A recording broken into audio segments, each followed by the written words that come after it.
തന്റെ അടിമകളെ ഖുർആനിലൂടെ പഠിപ്പിച്ചത്. അതിലെ പ്രധാനപ്പെട്ട ഒരു പ്രാർത്ഥന ശ്രദ്ധിച്ചോളൂ നിങ്ങൾ. റബ്ബനാ ഹബ് ലനാ മിൻ അസ്വാജിനാ വദുർരിയാതിനാ ഖുർറത അയ്യുനിൻ വജഅൽനാ ലിൽ മുത്തഖീന ഇമാമ. റബ്ബനാ ഞങ്ങളുടെ രക്ഷിതാവേ, ഹബ് ലനാ ഞങ്ങൾക്ക് നീ ഔദാര്യമായി നൽകണേ തമ്പുരാനെ, ഓശാരമായി തരണേ അല്ലാഹ്. റബ്ബനാ ഹബ് ലനാ മിൻ അസ്വാജിനാ ഞങ്ങളുടെ ഭാര്യമാരിൽ നിന്ന്, വദുർരിയാതിനാ ഞങ്ങളുടെ മക്കളിൽ നിന്നും, ഖുർറത അയ്യുനിൻ കൺകുളിർമയേകുന്നവരെ നൽകണമേ തമ്പുരാനെ. നല്ല പോലെ ശ്രദ്ധിക്കൂ ഖുർആൻ. എന്നിട്ട് തൊട്ടടുത്ത് ഖുർആൻ പറയുകയാണ് വജഅൽനാ ലിൽ മുത്തഖീന ഇമാമാ. കൺകുളിർമയേകുന്ന ഭാര്യമാരെയും മക്കളെയും തരണേ എന്ന് ദുആ ചെയ്യാൻ അല്ലാഹു പറഞ്ഞിട്ട് അതിന്റെ തൊട്ടടുത്ത് ഖുർആൻ പറഞ്ഞത് മുത്തഖീങ്ങൾക്ക് ഞങ്ങളെ ഇമാമാക്കണമേ തമ്പുരാനെ. അപ്പൊ എന്താ പറഞ്ഞതിന്റെ അർത്ഥം? കൺകുളിർമയേകുന്ന ഭാര്യമാരുണ്ടാകണോ, കൺകുളിർമയേകുന്ന മക്കളുണ്ടാകണോ, ആ മക്കൾ തഖ്വയുള്ളവരാകണേ എന്ന് വിശുദ്ധ ഖുർആൻ പഠിപ്പിക്കുകയാണ്. വജഅൽനാ ലിൽ മുത്തഖീന ഇമാമാ. മുത്തഖീങ്ങൾക്ക് ഞങ്ങളുടെ ഇമാമാക്കണേ തമ്പുരാനെ എന്ന് ദുആ ചെയ്യാനാ ഖുർആൻ പഠിപ്പിക്കുന്നത്. ഞാൻ ഓർമ്മപ്പെടുത്തട്ടെ നിങ്ങളോട്, അല്ലാഹുവിനെ ഭയപ്പെട്ട് ജീവിക്കുന്ന ഒരു പെണ്ണില്ലാതെ ഭർത്താവിന് തന്റെ കുടുംബ ജീവിതത്തിൽ സമാധാനം പൂർണ്ണമായി നൽകാൻ കഴിയില്ല. അല്ലാഹുവിനെ ഭയപ്പെടുന്ന മക്കളിലൂടെ അല്ലാതെ കുടുംബത്തിൽ സമാധാനം പുരലില്ലെന്ന് പ്രിയമുള്ള സഹോദര. ഞാൻ ചോദിക്കട്ടെ നിങ്ങളോട്, എത്രയെത്ര കുടുംബങ്ങളുണ്ട്, മാതാപിതാക്കളുണ്ട്, കരഞ്ഞു കഴിയുകയാണവർ, കരഞ്ഞു കഴിയുകയാണ്. 18 വയസ്സ് പ്രായമായി കുഞ്ഞുമോളെ വിവാഹം കഴിക്കാനുള്ള സമയമെടുത്തുകൊണ്ടിരിക്കുകയാണ്. ഭർത്താവിനെ അന്വേഷിച്ചു കൊണ്ടിരിക്കുന്ന പിതാവ് നല്ല ഒരുത്തന്റെ കയ്യിലാവണം തന്റെ മകളെ കല്യാണം ചെയ്തേക്കേണ്ടത്, തന്റെ മകളുടെ ഉത്തരവാദിത്വം ഏൽപ്പിക്കേണ്ടത് നല്ല ഒരു ചെറുപ്പക്കാരന്റെ കയ്യിലായിരിക്കണമെന്ന് വാപ്പ ആലോചിക്കുകയും അന്വേഷിക്കുകയും ചെയ്യുന്ന ഘട്ടത്തിലാണ് ഒരു സുപ്രഭാതത്തിൽ തനിക്ക് വെളിച്ചമാകേണ്ട, സന്തോഷമാകേണ്ട മകൾ കണ്ണുനീരായി മാറുന്ന വിവരം പിതാവ് അറിയുന്നത്. എന്തേ കാരണം? നല്ല പോലെ ശ്രദ്ധിക്കണം. വജഅൽനാ ലിൽ മുത്തഖീന ഇമാമാ. തഖ്വയുള്ള ഭാര്യയിലൂടെയല്ലാതെ, തഖ്വയിൽ അധിഷ്ഠിതമായി ജീവിക്കുന്ന മക്കളിലൂടെയല്ലാതെ സമാധാനമുള്ള കുടുംബം പുനർജനിക്കുകയില്ലെന്ന് വിശുദ്ധ ഖുർആന പഠിപ്പിക്കുന്നത്. ഹബീബായ നബിയുനാ മുഹമ്മദ് മുസ്തഫ സല്ലല്ലാഹു അലൈഹി വസല്ലമ തങ്ങൾ അതുകൊണ്ടാണ് ഒന്നാമതായി ശ്രദ്ധിക്കാൻ പറഞ്ഞത്. വിവാഹം കഴിക്കുമ്പോഴാ ശ്രദ്ധിക്കേണ്ടത്, വിവാഹം കഴിഞ്ഞിട്ടല്ല. കഴിഞ്ഞിട്ട് ശ്രദ്ധിക്കേണ്ട ചില കാര്യങ്ങളുണ്ട്. വിവാഹം കഴിക്കുന്നതിന് മുമ്പേ ആരാവണം ജീവിതത്തിന്റെ പങ്കാളി എന്ന് ഓരോ പുരുഷനും തീരുമാനിക്കണം. മഹാനായ നബിയുനാ റസൂലുള്ളാഹി സല്ലല്ലാഹു അലൈഹി വസല്ലമ തങ്ങളുടെ ഹദീസ് കേട്ടോളൂ നിങ്ങൾ. പുണ്യ നബിയാ പറയുന്നത്, ഈ ദുനിയ കുല്ലുഹാ മതാ. ദുനിയാവ് മുഴുവൻ ചരക്കുകളാണ്, ദുനിയാവ് മുഴുവൻ ഗിഫ്റ്റുകളാണെന്ന് പുണ്യ നബി സല്ലല്ലാഹു അലൈഹി വസല്ലം. വഖൈറു മതാഇദ് ദുനിയാ അൽ മർഅതു സ്സാലിഹ. ഒരാൾക്ക് ഭൗതികമായി ജീവിതത്തിൽ നിന്ന് ലഭിക്കുന്ന, ഭൂമിയിൽ നിന്ന് ലഭിക്കുന്ന ഏറ്റവും നല്ല ഗിഫ്റ്റ് ഏതാണെന്നറിയുമോ? പുണ്യ നബിയാ പഠിപ്പിക്കുന്നത് അൽ മർഅതു സ്സാലിഹ, സ്വാലിഹത്തായ ഭാര്യയാണെന്ന് ഹബീബായ നബിയുനാ റസൂലുള്ളാഹി സല്ലല്ലാഹു അലൈഹി വസല്ലം. എന്നിട്ട് പുണ്യ നബി പഠിപ്പിക്കുകയാണ് സ്വാലിഹത്തായ ഭാര്യയുടെ അടയാളങ്ങൾ എന്താ? സ്വാലിഹത്തായ ഭാര്യ എന്ന് കേട്ടാൽ നമ്മൾ വിചാരിക്കും എല്ലാ ദിവസവും രാത്രി 100 റക്അത്ത് തഹജ്ജുദ് നമസ്കരിക്കുന്ന പെണ്ണെന്നാവും, അല്ലെങ്കിൽ സുബഹിയുടെ മുമ്പെഴുന്നേറ്റ് വിശുദ്ധ ഖുർആൻ പാരായണം ചെയ്യുന്ന പെണ്ണ് എന്നാകും പുണ്യ നബി വിശകലനം ചെയ്തതെന്നാകും നമ്മൾ വിചാരിക്കുന്നത്. ശ്രദ്ധിച്ചോളൂ, കുടുംബത്തിന്റെ ആദ്യ ശിലകളെ കുറിച്ച് പഠിപ്പിച്ച പുണ്യ നബി സല്ലല്ലാഹു അലൈഹി വസല്ലം സ്വാലിഹത്തായ പെണ്ണിന്റെ അടയാളം പുണ്യ നബി എണ്ണുകയാണ്. സല്ലല്ലാഹു അലൈഹി വസല്ലം തുതിഉഹു ഇദാ അമറഹാ. ഭർത്താവ് കൽപ്പിച്ചാൽ അക്ഷരം പ്രതി അനുസരിക്കുന്ന പെണ്ണാണ് സല്ലല്ലാഹു അലൈഹി വസല്ലം. കേൾക്കണം, ഒന്നാമത്തെ അടയാളം എണ്ണിയത് തുതിഉഹു ഇദാ അമറഹ, ഭർത്താവ് കൽപ്പിച്ചാൽ അക്ഷരം പ്രതി അനുസരിക്കുന്ന പെണ്ണാണെന്ന് ഹബീബായ നബിയുനാ റസൂലുള്ളാഹി. അങ്ങനെയുള്ള കുടുംബത്തിലെ സമാധാനമുണ്ടാകൂ, അങ്ങനെയുള്ള കുടുംബത്തിലെ അനുസരണയുള്ള മക്കൾ ഉണ്ടാവുകയുള്ളൂ. ഞാൻ കേവലം ഇന്നലെ ഉണ്ടായ ഒരു അനുഭവം നിങ്ങളോട് വിശദീകരിച്ചോട്ടെ.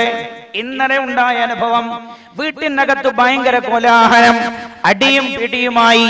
വീട്ടിൽ വെളിയിൽ നിന്നും ആളുകൾ വീട്ടിലേക്ക് ഓടി വന്ന് നോക്കുമ്പോ നടക്കുന്നത് പുറമേ നിന്ന് വന്ന ആളുകൾ കേൾക്കുന്നത്, വീട്ടിലെ തന്റെ പിതാവിനെ 16 വയസ്സുള്ള കുഞ്ഞുമോൻ ചീത്ത വിളിക്കുന്നു. എന്താ കാരണം? പാപ്പ ഇവനെ അടിച്ചതാണ്.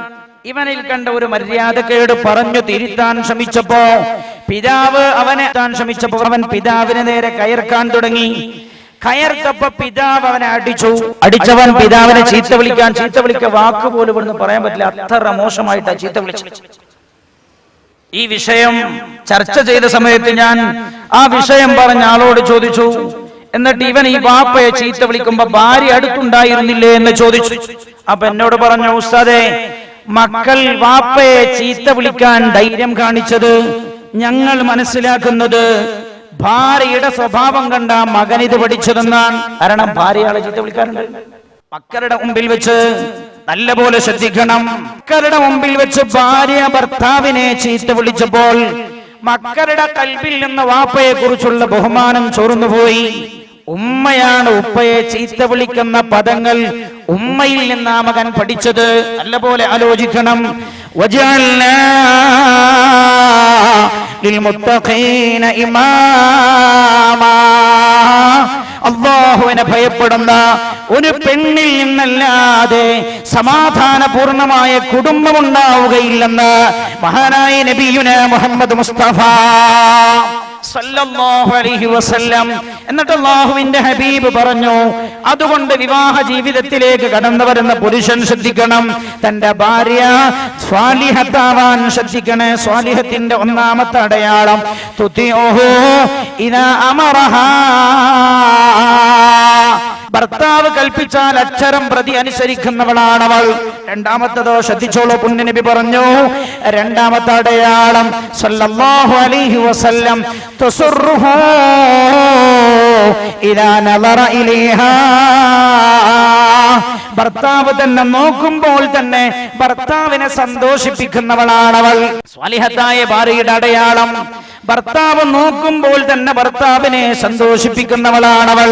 മഹാനായ നബിയുനാ റസൂലുള്ളാഹി.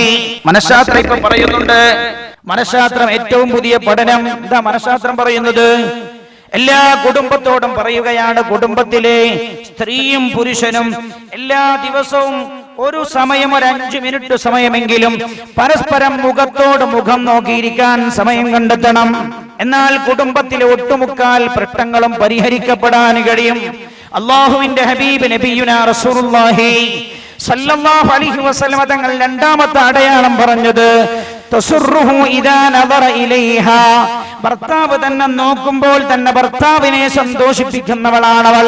മൂന്നാമത്തെ കാര്യം പറഞ്ഞു സല്ലല്ലാഹു അലൈഹി വസല്ലം തഹ്ഫളുഹു ഫീ നഫ്സിഹാ വമാലിഹി വവലദിഹി, തഹ്ഫളുഹു ഭാര്യ സംരക്ഷിക്കുന്നു, ഫീ നഫ്സിഹാ തന്റെ സ്വന്തം ശരീരത്തെ, വമാലിഹി ഭർത്താവിന്റെ സ്വത്തും, വവലദിഹി ഭർത്താവിന്റെ മക്കളെയും. ഭർത്താവിന്റെ അഭാവത്തിൽ തന്റെ ശരീരവും ഭർത്താവിന്റെ മക്കളെയും ഭർത്താവിന്റെ സമ്പത്തും സംരക്ഷിക്കാൻ കഴിയുന്നവളാണ് സ്വാലിഹത്തായ ഭാര്യയെന്ന് നബിയുനാ റസൂലുള്ളാഹി സല്ലല്ലാഹു അലൈഹി വസല്ലം. ഈ 3 സ്വഭാവ ഗുണങ്ങൾ എണ്ണി പഠിപ്പിച്ചുകൊണ്ട് പുണ്യനബി പറഞ്ഞു, നിങ്ങൾ വിവാഹം കഴിക്കുമ്പോഴേ നല്ല കുടുംബമാകണമെന്ന് താല്പര്യമുണ്ടോ? ഈ വിഷയങ്ങൾ നിങ്ങൾ ശ്രദ്ധിക്കണമെന്ന് ഹബീബായ നബിയുനാ റസൂലുള്ളാഹി സ്വല്ലല്ലാഹു അലൈഹി വസല്ലം. ഞാൻ ചോദിക്കട്ടെ നിങ്ങളോട്, വലിയ സമ്പന്നനാണ് ഒരു നാട്ടിലെ വലിയ സമ്പന്നനാണ്. അയാൾ എടുത്തു പൊക്കിയിരിക്കുന്ന വീട് 2 കോടിയുടെ വീട്. അയാളുടെ വാഹനം 85 ലക്ഷത്തിന്റെ വാഹനം. ഭാര്യയും ഭർത്താവും 2 പേരും വാഹനത്തിലൂടെ യാത്ര ചെയ്യുന്നു. പുറമെ നിന്ന് കാണുന്ന ആളുകൾ അസൂയപ്പെട്ടു പോകും. ടൗണിന്റെ ഹൃദയത്തിലുള്ള സ്ഥലം, വിശാലമായ സ്ഥലം. ആ കോമ്പൗണ്ടിൽ 2 കോടിയുടെ വീട്, 85 ലക്ഷത്തിന്റെ വണ്ടി, ഭാര്യയും ഭർത്താവും സഞ്ചരിക്കുന്നു. പക്ഷേ 2 പേരുടെയും മനസ്സിനകത്ത് തീയരിയുകയാണ്. ഞാൻ ചോദിക്കട്ടെ, ഈ കുടുംബ ജീവിതത്തിൽ എന്തർത്ഥം എന്റെ പ്രിയമുള്ള സഹോദര? ഭാര്യയും ഭർത്താവും തമ്മിലുള്ള ബന്ധം നന്നല്ല. അവരെ 2 പേരുടെയും ഖൽബിന്റെ അകത്തളങ്ങൾ തീയരിയുകയാണ്. സമാധാനപൂർണമായ ജീവിതമല്ല. ഞാൻ ചോദിക്കട്ടെ, ഭൂമിയിൽ എന്ത് സൗകര്യമുണ്ടായിട്ട് എന്താ കാര്യം? ഹബീബായ നബിയുനാ റസൂലുള്ളാഹി സ്വല്ലല്ലാഹു അലൈഹി വസല്ലം വിശുദ്ധ ഖുർആൻ നോക്കൂ നിങ്ങൾ. കുടുംബത്തിന്റെ ആത്യന്തികമായ ലക്ഷ്യം പഠിപ്പിക്കുന്നത് എന്താ? ഖുർആൻ. വിശുദ്ധ ഖുർആൻ ശ്രദ്ധിക്കൂ നിങ്ങൾ. ആയാതിഹി അന ഖലഖ ലക്കും മിൻ അൻഫുസികും അസ്വാജാ ലിതസ്കുനൂ ഇലൈഹാ. അല്ലാഹു സുബ്ഹാനഹു വ തആല നിങ്ങളുടെ ശരീരങ്ങളിൽ നിന്ന് തന്നെ നിങ്ങൾക്ക് അല്ലാഹു ഇണകളെ സൃഷ്ടിച്ചു തന്നത് ലിതസ്കുനൂ ഇലൈഹാ, നിങ്ങൾ അവരിലേക്ക് സമാധാനം പ്രാപിക്കുവാനാ. നിങ്ങൾ അവരിലേക്ക് സമാധാനം പ്രാപിക്കുവാൻ. ഞാൻ ചോദിക്കട്ടെ നിങ്ങളോട്, മാസത്തിലൊരിക്കലാ ബാംഗ്ലൂരിൽ നിന്ന് നാട്ടിലേക്ക് പോവാ, വീട്ടിലേക്ക് എത്തിയാൽ നിങ്ങൾക്ക് സമാധാനം ഉണ്ടാവലാണോ? സമാധാനം കുറഞ്ഞു പോകലാണോ? നല്ലോ ശ്രദ്ധിക്കണം. ലിതസ്കുനൂ ഇലൈഹാ, കുടുംബ ജീവിതത്തിന്റെ അടിത്തറ തന്നെ സമാധാനമാണെന്ന് വിശുദ്ധ ഖുർആൻ. ആ സമാധാനം ലഭിക്കേണ്ടത് എവിടെ നിന്നാണ്? ലിതസ്കുനൂ ഇലൈഹാ. സക്കന എന്ന് പറഞ്ഞ ഖുർആൻ പദത്തിന്റെ അർത്ഥം എന്താ അറിയോ? സക്കന. സക്കന എന്ന് പറഞ്ഞാൽ അടങ്ങി എന്നാണ്. ഈ ബോട്ടിലേക്ക് ശ്രദ്ധിക്കൂ നിങ്ങൾ. ഈ ബോട്ടിലെ വെള്ളം ഇപ്പോ ഒരല്പം പോലും ചാഞ്ചാടുന്നില്ല. അപ്പൊ അത് സക്കന എന്നതിനെ കുറിച്ച് നോക്കൂ. ഞാൻ എടുത്തപ്പോ ഇപ്പോ ഞാനിത് കയ്യിൽ പിടിക്കുകയാണ്. പക്ഷെ ഇത് സാക്കിനല്ല, ഇത് ചെറിയ ചലനമുണ്ട്. ലിതസ്കുനൂ ഇലൈഹാ, ഖുർആന്റെ പദപ്രയോഗം നോക്കണം നിങ്ങൾ. ലിതസ്കുനൂ ഇലൈഹാ, നിങ്ങൾ എന്തിനാണ് ഒരു ഭാര്യയെ ജീവിതത്തിലേക്ക് കൊണ്ടുവരുന്നത്? ലിതസ്കുനൂ ഇലൈഹാ, നിങ്ങൾ അവളുടെ അടുത്തെത്തിയാൽ നിങ്ങൾക്ക് സക്കൻ കിട്ടും, നിങ്ങളുടെ മനസ്സ് ശാന്തമാവും. ഖുർആന്റെ പ്രയോഗം.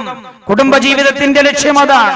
ഞാൻ ചോദിക്കട്ടെ നിങ്ങളോട്, നമ്മുടെ ഭാര്യമാരുടെ അടുത്തേക്ക് എത്തുമ്പോൾ നമ്മുടെ മനസ്സ് ശാന്തമാകലാണോ ഇളകി വശാവലാണോ? പലപ്പോഴും പറയാറില്ലേ, ഈ ആഴ്ച ഞാൻ പോവില്ല, അടുത്ത ആഴ്ച പോകും. എന്താ? കുടുങ്ങിയിട്ട് പോവാ. പല ആളുകളും കുടുങ്ങിയിട്ടാ പോണത്. എന്താ അർത്ഥം? കുടുംബ ജീവിതത്തിന്റെ ലക്ഷ്യം സാക്ഷാത്കരിക്കാനും കഴിഞ്ഞില്ല. എന്തുകൊണ്ട്? കുടുംബ ജീവിതത്തിലേക്ക് കടന്നു വരുമ്പോ ശ്രദ്ധിച്ചില്ല. ഒരിക്കലൊരു ചെറുപ്പക്കാരനോട് എന്നോട് പറഞ്ഞു, എനിക്ക് 12 ലക്ഷത്തിന്റെ ഇന്നോവയാണ് സ്ത്രീധനായിട്ട് കിട്ടിയത്. അപ്പൊ വേറൊരുത്തൻ പറഞ്ഞു, ഉസ്താദേ, ഓൻ ആ ബന്ധം തുടർന്നു പോകാൻ സാധ്യത ഉണ്ട് എന്ന് എനിക്ക് തോന്നുന്നില്ല. ഞാൻ ചോദിച്ചെന്താ? ഒരിക്കലും സംസാരിക്കുമ്പോ എന്നോട് പറഞ്ഞു, എന്താടാ ഇന്നോവൊക്കെ കിട്ടിയില്ലേ, ഇനിയിപ്പോ ഞാൻ വേറെ കല്യാണം കഴിച്ചാലും കുഴപ്പമൊന്നുമില്ലല്ലോ, ഓളാടന്നോട്ടെ സ്റ്റെപ്പിനായിട്ട്, ഓളെ കാണാൻ അത്ര ചുരുക്കൊന്നുമില്ല എന്ന് അവൻ പറഞ്ഞു. ചുരുക്കില്ലാത്തതുകൊണ്ട് പിന്നെ എന്തിനോട് നീ കിട്ടിയെന്ന് ചോദിച്ചപ്പോ പറഞ്ഞു, ഞാൻ കുറച്ച് സ്വത്ത് മോഹിച്ച് കിട്ടിയതാണ്, ഞാൻ അല്പം സ്വത്ത് മോഹിച്ച് കിട്ടിയതാണ്. ഞാൻ ഓർമ്മപ്പെടുത്തട്ടെ, ആദ്യ പടിയിൽ നമ്മൾ ശ്രദ്ധിച്ചില്ലേ, ജീവിതം മുഴുവൻ നമ്മൾ കരയേണ്ടി വരും. മഹാനായ നബിയുനാ റസൂലുള്ളാഹി സല്ലല്ലാഹു അലൈഹി വസല്ലം തങ്ങൾ പഠിപ്പിച്ചോ, പെണ്ണിനോട് പറഞ്ഞു, പുണ്യ നബി സല്ലല്ലാഹു അലൈഹി വസല്ലം. പല രീതിയിലുമുള്ള വീക്ഷണങ്ങളും നമ്മുടെ സമൂഹത്തെ ആകെ വന്ന് വലയം ചെയ്തിട്ടുണ്ട്. പെണ്ണിനോട് പുണ്യ നബി പറഞ്ഞെന്താ? കുടുംബ ജീവിതത്തിൽ വിജയിക്കണോ, നീ നിന്റെ ഭർത്താവിനെ തെരഞ്ഞെടുക്കുമ്പോ ശ്രദ്ധിക്കണം. മഹാനായ നബിയുനാ റസൂലുള്ളാഹി പലപ്പോഴും പെണ്ണിനോട് പറയുന്നതിന് പകരം പുണ്യ നബി പെണ്ണിന്റെ പിതാവിനോടാ പറഞ്ഞത്, രക്ഷിതാവിനോടാ അല്ലാഹുവിന്റെ ഹബീബ് പറഞ്ഞത്. എന്താ കാര്യം? ഇപ്പൊ കേരളത്തിൽ പ്രമാദമായ ഒരു വിഷയം നടക്കുന്നുണ്ടല്ലോ, കേസ്. കേരള ഗവൺമെന്റിനെ പോലും പ്രതികൂട്ടിൽ നിർത്തിയിട്ട് പ്രമാദമായ ഒരു കേസിന് തുടക്കം കുറിച്ചിരിക്കുകയാണ്. അന്വേഷണങ്ങൾ ദ്രുതഗതിയിൽ നടന്നുകൊണ്ടിരിക്കുന്നു. ആ വിഷയത്തിൽ നിങ്ങൾ ശ്രദ്ധിച്ചോ? ഏറ്റവും വലിയ പ്രതിയായിരുന്ന ഒരാൾ, ആ ആൾ ആദ്യം വിവാഹം ചെയ്ത പെണ്ണിനെ കൊല ചെയ്തു എന്ന് അയാൾ സമ്മതിച്ചല്ലോ. കൊല ചെയ്തു. ഈ പെണ്ണ് ഇയാളുടെ ജീവിതത്തിലേക്ക് എങ്ങനെയാ കടന്നു വന്നത്? ലോകം ഇവിടെ പഠിക്കേണ്ട ഒരുപാട് പാഠങ്ങളുണ്ട് എന്റെ പ്രിയമുള്ള സഹോദരങ്ങളെ. അള്ളാഹുവിന്റെ ഹബീബ് 14 നൂറ്റാണ്ട് മുമ്പ് പറഞ്ഞ കാര്യം എത്ര സത്യം. എന്നിട്ട് ഞാൻ ആലോചിച്ചു നോക്കുന്നത്, പല ആളുകളുടെയും കണ്ണ് തുറപ്പിക്കാൻ ഇതൊന്നും പര്യാപ്തമായില്ലല്ലോ. ഇപ്പോഴും പറഞ്ഞ എന്താ അറിയോ, ഒരു സ്ത്രീയും പുരുഷനും വിവാഹപൂർവമായി അവർ നടത്തിയ ലൈംഗിക ബന്ധം അവരുടെ വിവാഹമായി കണക്കാക്കാം. ഞാൻ ചോദിക്കട്ടെ, സമൂഹത്തിന്റെ അടിത്തറ തകർന്നു പോകില്ലേ? ഒരു വിധി പറയുമ്പോ രാജ്യത്തെ തന്നെ ആകമാനം ബാധിക്കാവുന്ന ഒരു വിധിയാകുമ്പോ ശ്രദ്ധിച്ചല്ലേ എന്റെ പ്രിയമുള്ള സഹോദരങ്ങളെ പറയേണ്ടത്. ഈ പെണ്ണ് ഈ പ്രതിയുമായുള്ള പ്രതിയുമായി പ്രേമബദ്ധരായപ്പോ കുടുംബ എതിർത്തല്ലോ. കുടുംബ എതിർത്തപ്പോ ഈ പെണ്ണവന്റെ കൂടെ ഒളിച്ചോടിപ്പോയി എന്ന് പത്രങ്ങൾ എഴുതിയില്ലേ? പെണ്ണിനെ തട്ടിക്കൊണ്ടുപോയി. പെണ്ണച്ഛനമ്മയെ വഴിമാറ്റി അവരെ മാറ്റി നിർത്തിയിട്ടവന്റെ കൂടെ പോയി. എന്നിട്ട് പത്രങ്ങൾ ഇപ്പോഴായി എഴുതുന്നത് ആ പെണ്ണ് കാലെടുത്ത് വെച്ചത് വൻ ദുരന്തത്തിലേക്കായിരുന്നുവെന്ന്. ആ ദുരന്തത്തിൽ പെണ്ണ് പോയി പെടാതിരിക്കാനാ അല്ലാഹുവിന്റെ ഹബീബ് നബിയുനാ റസൂലുള്ളാഹി സല്ലല്ലാഹു അലൈഹി വസല്ലം വിശുദ്ധമായ ദീൻ പെണ്ണിന്റെ കാര്യം പറഞ്ഞപ്പോഴൊക്കെ പിതാവിന്റെ കയ്യിൽ ആ കാര്യം ഏൽപ്പിച്ചത്. കാരണം കേവലം 16-18 വയസ്സ് പ്രായമായ പെണ്ണിന് തന്റെ ജീവിതത്തിന്റെ പങ്കാളിയായി ആര് വരണമെന്ന് തീരുമാനിക്കാൻ അവരുടെ പ്രായത്തിലെ ചിന്ത ഒരുപക്ഷെ അവൾക്ക് വ്യക്തമായി തെരഞ്ഞെടുക്കാനുള്ള അവരുടെ പ്രായത്തിന്റെ പക്വത അതിന് മാത്രം എത്തിയിട്ടില്ലാത്തത് കൊണ്ട് വ്യക്തമായൊരു ജീവിത പങ്കാളിയെ അവൾക്ക് തെരഞ്ഞെടുക്കാൻ കഴിഞ്ഞുകൊള്ളണമെന്നില്ല. അതുകൊണ്ടാണ് അല്ലാഹുവിന്റെ ഹബീബ് നബിയുനാ റസൂലുള്ളാഹി സല്ലല്ലാഹു അലൈഹി വസല്ലം തങ്ങൾ പിതാവിനെ ഏൽപ്പിച്ചു. എന്നിട്ട് റസൂലുള്ളാഹി പറഞ്ഞു, ഇൻ ജാഅകും മൻ തർലൂന ദീനഹു വ ഖുലുഖ ഫസവ്വിജു. ഇൻ ജാഅകും നിങ്ങളുടെ അടുത്ത് വന്നാൽ മൻ തർലൂന ദീനഹു വ ഖുലുഖ നല്ല മതബോധമുള്ള സൽസ്വഭാവമുള്ള ചെറുപ്പക്കാർ, ആ ചെറുപ്പക്കാരെ നിങ്ങൾ കണ്ടെത്തിയാൽ ഫസവ്വിജു അത്തരത്തിലുള്ള ആളുകൾക്ക് നിങ്ങളുടെ മക്കളെ നിങ്ങൾ കല്യാണം ചെയ്തു കൊടുക്കേണ്ടത് ഏറെ പ്രസക്തമാണിത്. നമ്മൾ കല്യാണം കഴിഞ്ഞിട്ട് ചിന്തിച്ച കാര്യമില്ലല്ലോ.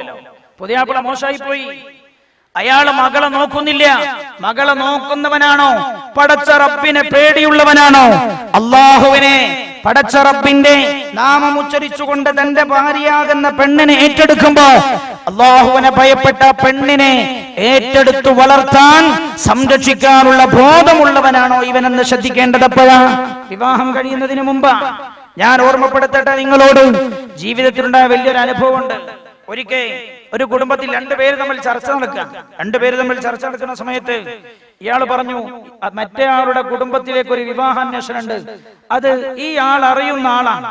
അപ്പൊ ഇയാളോട് ഇയാൾ ചോദിച്ചു, നമുക്ക് ആ ബന്ധം എങ്ങനെയെന്ന് ചോദിച്ചു. അപ്പൊ ആ കുടുംബത്തിലെ ഇന്നാലിന്ന ആളെ നമ്മൾ പുതിയാപ്പിള എടുക്കാൻ ഉദ്ദേശിക്കുന്നുണ്ട്.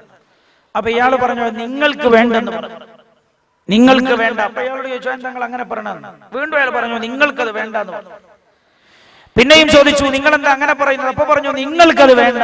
നിർബന്ധിപ്പിച്ചു. ഇയാൾ പറഞ്ഞു, അയാൾ ഇടക്കിടക്ക് കുടിക്കാറുണ്ട് എന്ന് പറഞ്ഞു.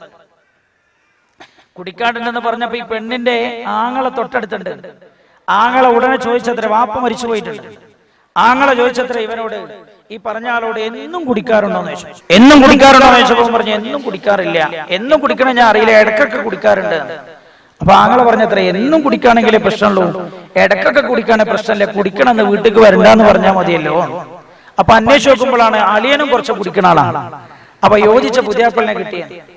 ഞാൻ ചോദിക്കട്ടെ, മുറുകുടിയനാണ്. നമ്മൾ വിവാഹശേഷമല്ല അന്വേഷിക്കേണ്ടത്, വിവാഹത്തിന് മുമ്പേ നമ്മൾ അന്വേഷിക്കണം. വിവാഹത്തിന് മുമ്പേ നമ്മൾ ശ്രദ്ധിക്കണം, മതബോധമുണ്ടോ, സൽസ്വഭാവമുണ്ടോ. ഇന്നത്തെ പെണ്ണുങ്ങളുടെയൊക്കെ ഇന്നത്തെ വളർന്നു വരുന്ന പെൺകുട്ടികളുടെ ഈ വിഷയത്തിലുള്ള രീതിയൊക്കെ മാറിപ്പോയുള്ള കാരണം എന്താ? മാറ്റിയത് പലരുമാണ് അല്ലേ? എന്നോട് ഒരു പെണ്ണുകാണൽ ചടങ്ങിനെ കുറിച്ച് ഒരാൾ പറഞ്ഞു. പെണ്ണുകാണൽ ചടങ്ങൊക്കെ കഴിഞ്ഞു വന്നു. ചെറുപ്പക്കാരനെ പെണ്ണിനെ നല്ല ഇഷ്ടമായിട്ടുണ്ട്. പെണ്ണിനോട് ചോദിച്ചു, ഇപ്പൊ ബ്രോക്കർ വിളിച്ചിട്ട് ചോദിച്ചു പുതിയാപ്പിളോട് എങ്ങനെ? അപ്പൊ പറഞ്ഞു, വിവാഹമാവാം, കുഴപ്പമില്ല, എനിക്ക് ഇഷ്ടപ്പെട്ടിട്ടുണ്ട്. പെണ്ണിനോട് പെണ്ണിന്റെ വാപ്പ ചോദിച്ചത്രേ, എങ്ങനെയുണ്ട്, നിനക്ക് വിവാഹം നടത്തിക്കോട്ടെ, അവനെ നിന്നെ ഇഷ്ടമാണെന്ന് പറഞ്ഞപ്പോ പെണ്ണ് പറഞ്ഞത്രേ, എനിക്കവൻ ഇഷ്ടമായിട്ടില്ല. അപ്പൊ വായ്പ ചോദിച്ചു, എന്താ കാരണം? അപ്പൊ പറഞ്ഞത്രേ, ഓന് തുണി ഉടുത്തിട്ടാ പെണ്ണ് കാണാൻ വന്നത്. ഇന്ന് വല്ല ചെറുപ്പക്കാരുണ്ടോ തുണി ഉടുത്ത് പെണ്ണ് കാണാൻ പോണോലെ? നിങ്ങൾ ചിന്തിക്കും. ഞാൻ സമൂഹത്തിലെ ഉണ്ടായൊരനുഭവം 1 വർഷം മുമ്പ് ഒരു കുടുംബത്തിലെ ആൾ എന്നോട് പറഞ്ഞതാണ്. സമൂഹത്തിലെ ധാരണ മാറി. ഞാൻ ഓർമ്മപ്പെടുത്തട്ടെ നിങ്ങളോട്, ഇങ്ങനെയുള്ള വികലമായ ചിന്തയിൽ നിന്ന് ഒരുമിച്ച് കൂടുന്ന കുടുംബത്തിലെ സ്ത്രീയും പുരുഷനിൽ നിന്നും ഒരിക്കലും സംസ്കാര സമ്പന്നമായ ഒരു കുടുംബത്തെ നമ്മൾ പ്രതീക്ഷിക്കേണ്ടതില്ല.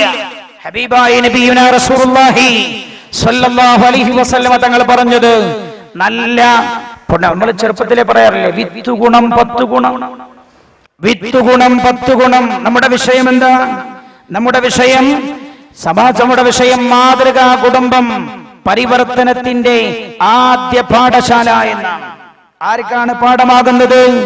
അല്ലെങ്കിൽ ആദ്യ പാഠശാലയിൽ നിന്ന് വളർന്നു വരേണ്ടതാരാ? മക്കളാണല്ലോ. പുണ്യനബി സല്ലല്ലാഹു അലൈഹി വസല്ലം ശ്രദ്ധിച്ചോളൂ. എന്തുകൊണ്ട് സമൂഹം മോശമാകുന്നുവെന്ന് ചോദിച്ചാൽ ഉത്തരം ഒന്ന് മാത്രമാണ്, മാതാപിതാക്കൾ മോശമായി എന്നാണ്. ഹബീബായ നബിയുനാ റസൂലുള്ളാഹി സല്ലല്ലാഹു അലൈഹി വസല്ലം തങ്ങളുടെ ഏറെ ഈ വിഷയം ചർച്ച ചെയ്യാൻ മാത്രമുള്ള സമയം നമ്മുടെ മുമ്പിലില്ലല്ലോ. വളരെ പ്രസക്തമായി ചില ഭാഗത്തേക്ക് നമ്മൾ കടന്നു വരികയാണ്. പുണ്യനബി സല്ലല്ലാഹു അലൈഹി വസല്ലം തങ്ങൾ, അല്ലാഹുവിന്റെ ഹബീബ് സല്ലല്ലാഹു അലൈഹി വസല്ലം തങ്ങളുടെ വളരെ പ്രസക്തമായ ഒരു ഹദീസ് ശ്രദ്ധിച്ചോളൂ. കുല്ലു മൗലൂദിൻ യൂലദു അലൽ ഫിത്ര ഫഅബവാഹു യുഹബ്ബിദാനിഹി ഔ യുനസ്സിറാനിഹി ഔ യുമജ്ജിസാനി. കുല്ലു മൗലൂദിൻ യൂലദു അലൽ ഫിത്ര, എല്ലാ കുഞ്ഞുങ്ങളും ജനിച്ചു വീഴുന്നത് സുന്ദരമായ പ്രകൃതത്തിന്റെ മേലിലാണ്. ഫഅബവാഹു, അവന്റെ മാതാപിതാക്കളാണ്. യുഹബ്ബിദാനിഹി ഔ യുനസ്സിറാനിഹി ഔ യുമജ്ജിസാനി, അവന്റെ മാതാപിതാക്കളാണ് അവനെ നാശമാക്കി കളയുന്നതുണ്ട്. മഹാനായ നബിയുനാ മുഹമ്മദ് മുസ്തഫ സല്ലല്ലാഹു അലൈഹി വസല്ലം. അതുകൊണ്ട് തന്നെ നല്ല ഒരു തലമുറയെ നമ്മൾ ആഗ്രഹിക്കുന്നവോ, ആദ്യം നന്നാവേണ്ടതാരാ? ആദ്യം നന്നാവേണ്ടത് ഈ തലമുറയെ സൃഷ്ടിക്കുന്ന മാതാവും പിതാവുമാണ്. നല്ലപോലെ ശ്രദ്ധിക്കണം.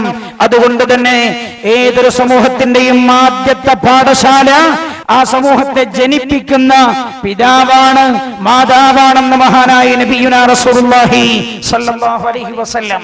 ഞാൻ ഈ വിഷയമായി നിങ്ങൾ ഓർമ്മപ്പെടുത്താൻ ആഗ്രഹിക്കുന്നത്, മനഃശാസ്ത്രജ്ഞന്മാർ നടത്തിയ ഒരു പഠനം, 2 കുട്ടികൾ ജനിച്ചപാടെ ഈ 2 കുട്ടികളെ ഒരു പ്രത്യേകമായ റൂമിനകത്ത്, പ്രത്യേകമായി സംവിധാനം ചെയ്ത റൂമിനകത്ത് ഈ 2 കുട്ടികളെയും അടച്ചുപൂട്ടി. 2 കുട്ടികളെയും അടച്ചുപൂട്ടി. അവർക്ക് സമയമാകുമ്പോ അവർക്ക് ആവശ്യമായ പോഷകാഹാരങ്ങൾ ആ കുട്ടികൾക്ക് എത്തിച്ചു കൊടുക്കും. ഈ കുട്ടികൾ വളർന്നു 12 വയസ്സ് പ്രായമാകുന്നത് വരെ റൂമിനകത്ത് അവരെ അടച്ചുപൂട്ടി വളർത്തി. 12 വയസ്സ് കഴിഞ്ഞപ്പോഴും ഈ 2 കുട്ടികൾക്കും ഒരക്ഷരം പോലും സംസാരിക്കാൻ അറിയില്ല. ഒരക്ഷരം സംസാരിക്കാൻ അറിയുന്നില്ല. ഈ കുട്ടികൾക്ക് ഒരു കാര്യവും അവർക്ക് സ്വയം ചെയ്യേണ്ടത് എങ്ങനെയെന്ന് അവർക്ക് മനസ്സിലായില്ല. 12 കൊല്ലമായപ്പോ മനഃശാസ്ത്രജ്ഞന്മാർ പഠിപ്പിക്കുന്നത്, നിങ്ങൾ ആലോചിക്കൂ, നമുക്കിടയിൽ 12 വയസ്സായ കുട്ടികൾ എന്തെല്ലാം കാര്യങ്ങൾ ചെയ്യുന്നു. ഈ 12 വയസ്സായ കുട്ടിക്ക് ഈ കാര്യങ്ങൾ മുഴുവൻ ചെയ്യാനുള്ള അവന്റെ അറിവ്, അവന്റെ പക്വത, അല്ലെങ്കിൽ അവനാവശ്യമായ അനുഭവങ്ങൾ എവിടുന്ന് കിട്ടി? ആദ്യമായി കിട്ടിയത് അവന്റെ പിതാവിൽ നിന്നും മാതാവിൽ നിന്നുമാണ്. അവന്റെ മാതാവിൽ നിന്ന് ഏറെ പ്രസക്തവും അവന്റെ മാതാവ് ഹബീബായ നബിയുനാ റസൂലുള്ളാഹി സ്വല്ലല്ലാഹു അലൈഹി വസല്ലം. ഞാൻ നേരത്തെ പറഞ്ഞില്ലേ, കുടുംബത്തെ കുറിച്ച് പറഞ്ഞപ്പോ പുണ്യനബി പറഞ്ഞ എന്താ? പെണ്ണ് നന്നാവണം, പെണ്ണ് നന്നാവണം, പെണ്ണ് നന്നാവണം. ഒരു ഹദീസ് ഇപ്രകാരം വായിക്കാനും കഴിയും നമുക്ക്. അല്ലാഹുവിന്റെ ഹബീബ് നബിയുനാ റസൂലുള്ളാഹി സ്വല്ലല്ലാഹു അലൈഹി വസല്ലം തങ്ങൾ പറഞ്ഞു, ഭാര്യ നിങ്ങളുടെ കൃഷിസ്ഥലമാണ്. എന്തൊരു വാക്കാണത്! ഭാര്യ നിങ്ങളുടെ കൃഷിസ്ഥലമാണ്. അതുകൊണ്ട് തന്നെ നിങ്ങൾ കൃഷി ചെയ്യുന്ന സ്ഥലം ഏത് രീതിയിലുള്ളതാണെന്ന് ശ്രദ്ധിച്ചു വേണം നിങ്ങൾ കൈകാര്യം ചെയ്യാനെന്ന് ഹബീബായ നബിയുനാ റസൂലുള്ളാഹി സ്വല്ലല്ലാഹു അലൈഹി വസല്ലം. അല്ലാഹുവിന്റെ ഹബീബ് ഒരു മനഃശാസ്ത്രപരമായ സമീപനത്തിലൂടെ വലിയൊരു കാര്യം നമ്മെ പഠിപ്പിക്കുകയാണ്. അല്ലാഹുവിന്റെ ഹബീബ് എപ്പോഴും തലമുറയുടെ കാര്യം പറഞ്ഞപ്പോ, കുടുംബം നന്നാകുന്ന കാര്യം പറഞ്ഞപ്പോ അല്ലാഹുവിന്റെ ഹബീബ് എടുത്തു പറഞ്ഞത് പെണ്ണ് നന്നാവണേ, പെണ്ണു നന്നാവണേ, പെണ്ണു നന്നാവണേ എന്നാണ്. എന്തുകൊണ്ടാ പെണ്ണ് നന്നാവണം എന്ന് പറഞ്ഞത്? കുടുംബത്തിലെ നാഥയായ ഉമ്മ നന്നാവണമെന്ന് പറഞ്ഞത് എന്താ? ആ കുടുംബത്തിലെ കുട്ടികളേറെ സമയവും ചെലവഴിക്കുന്നത് ഭാര്യമാരുടെ കൂടെയാണ്, ഉമ്മയുടെ കൂടെയാണ്, അല്ലേ? ഞാൻ ചോദിക്കട്ടെ നിങ്ങളോട്, നിങ്ങളുടെ കുടുംബം, പലരുടെയും കുടുംബം നാട്ടിലല്ലേ? നിങ്ങളൊക്കെ നിങ്ങളുടെ മക്കളെ ജീവിതത്തിൽ എത്ര സമയം കണ്ടിട്ടുണ്ടാവും? നിങ്ങളൊക്കെ ജീവിതത്തിൽ നിങ്ങളുടെ മക്കളെ എത്ര സമയം കണ്ടിട്ടുണ്ടാകും? വളരെ വിരളമല്ലേ നമ്മൾ കണ്ട സമയം. എന്നാൽ നമ്മുടെ മക്കൾ അധിക സമയവും ചെലവഴിക്കുന്നത് ആരുടെ കൂടെയാണ്? ഉമ്മയുടെ കൂടെയാണ്. ജീവിതത്തിൽ ആ ഭൂമിയിലേക്ക് കടന്നു വരുന്ന ഘട്ടത്തിൽ ആദ്യം ഈ കുട്ടി കാണുന്നത് ആരെയാ? മാതാവിനെയാണ്. മാത്രല്ല ഇന്ന് വൈദ്യശാസ്ത്രം ആ കാര്യം സമ്മതിക്കുകയും ചെയ്യുന്നുണ്ട്. പുണ്യനബി സല്ലല്ലാഹു അലൈഹി വസല്ലം തങ്ങൾ പറഞ്ഞത് മാതാവിന്റെ സ്വഭാവം മക്കളിലേക്ക് കൈമാറ്റം ചെയ്യപ്പെടുന്നുണ്ട്. പഠന വിധേയമാക്കേണ്ടതാണ്. എവിടെ മുതലാ? കുട്ടി ജനിച്ചത് മുതലല്ല.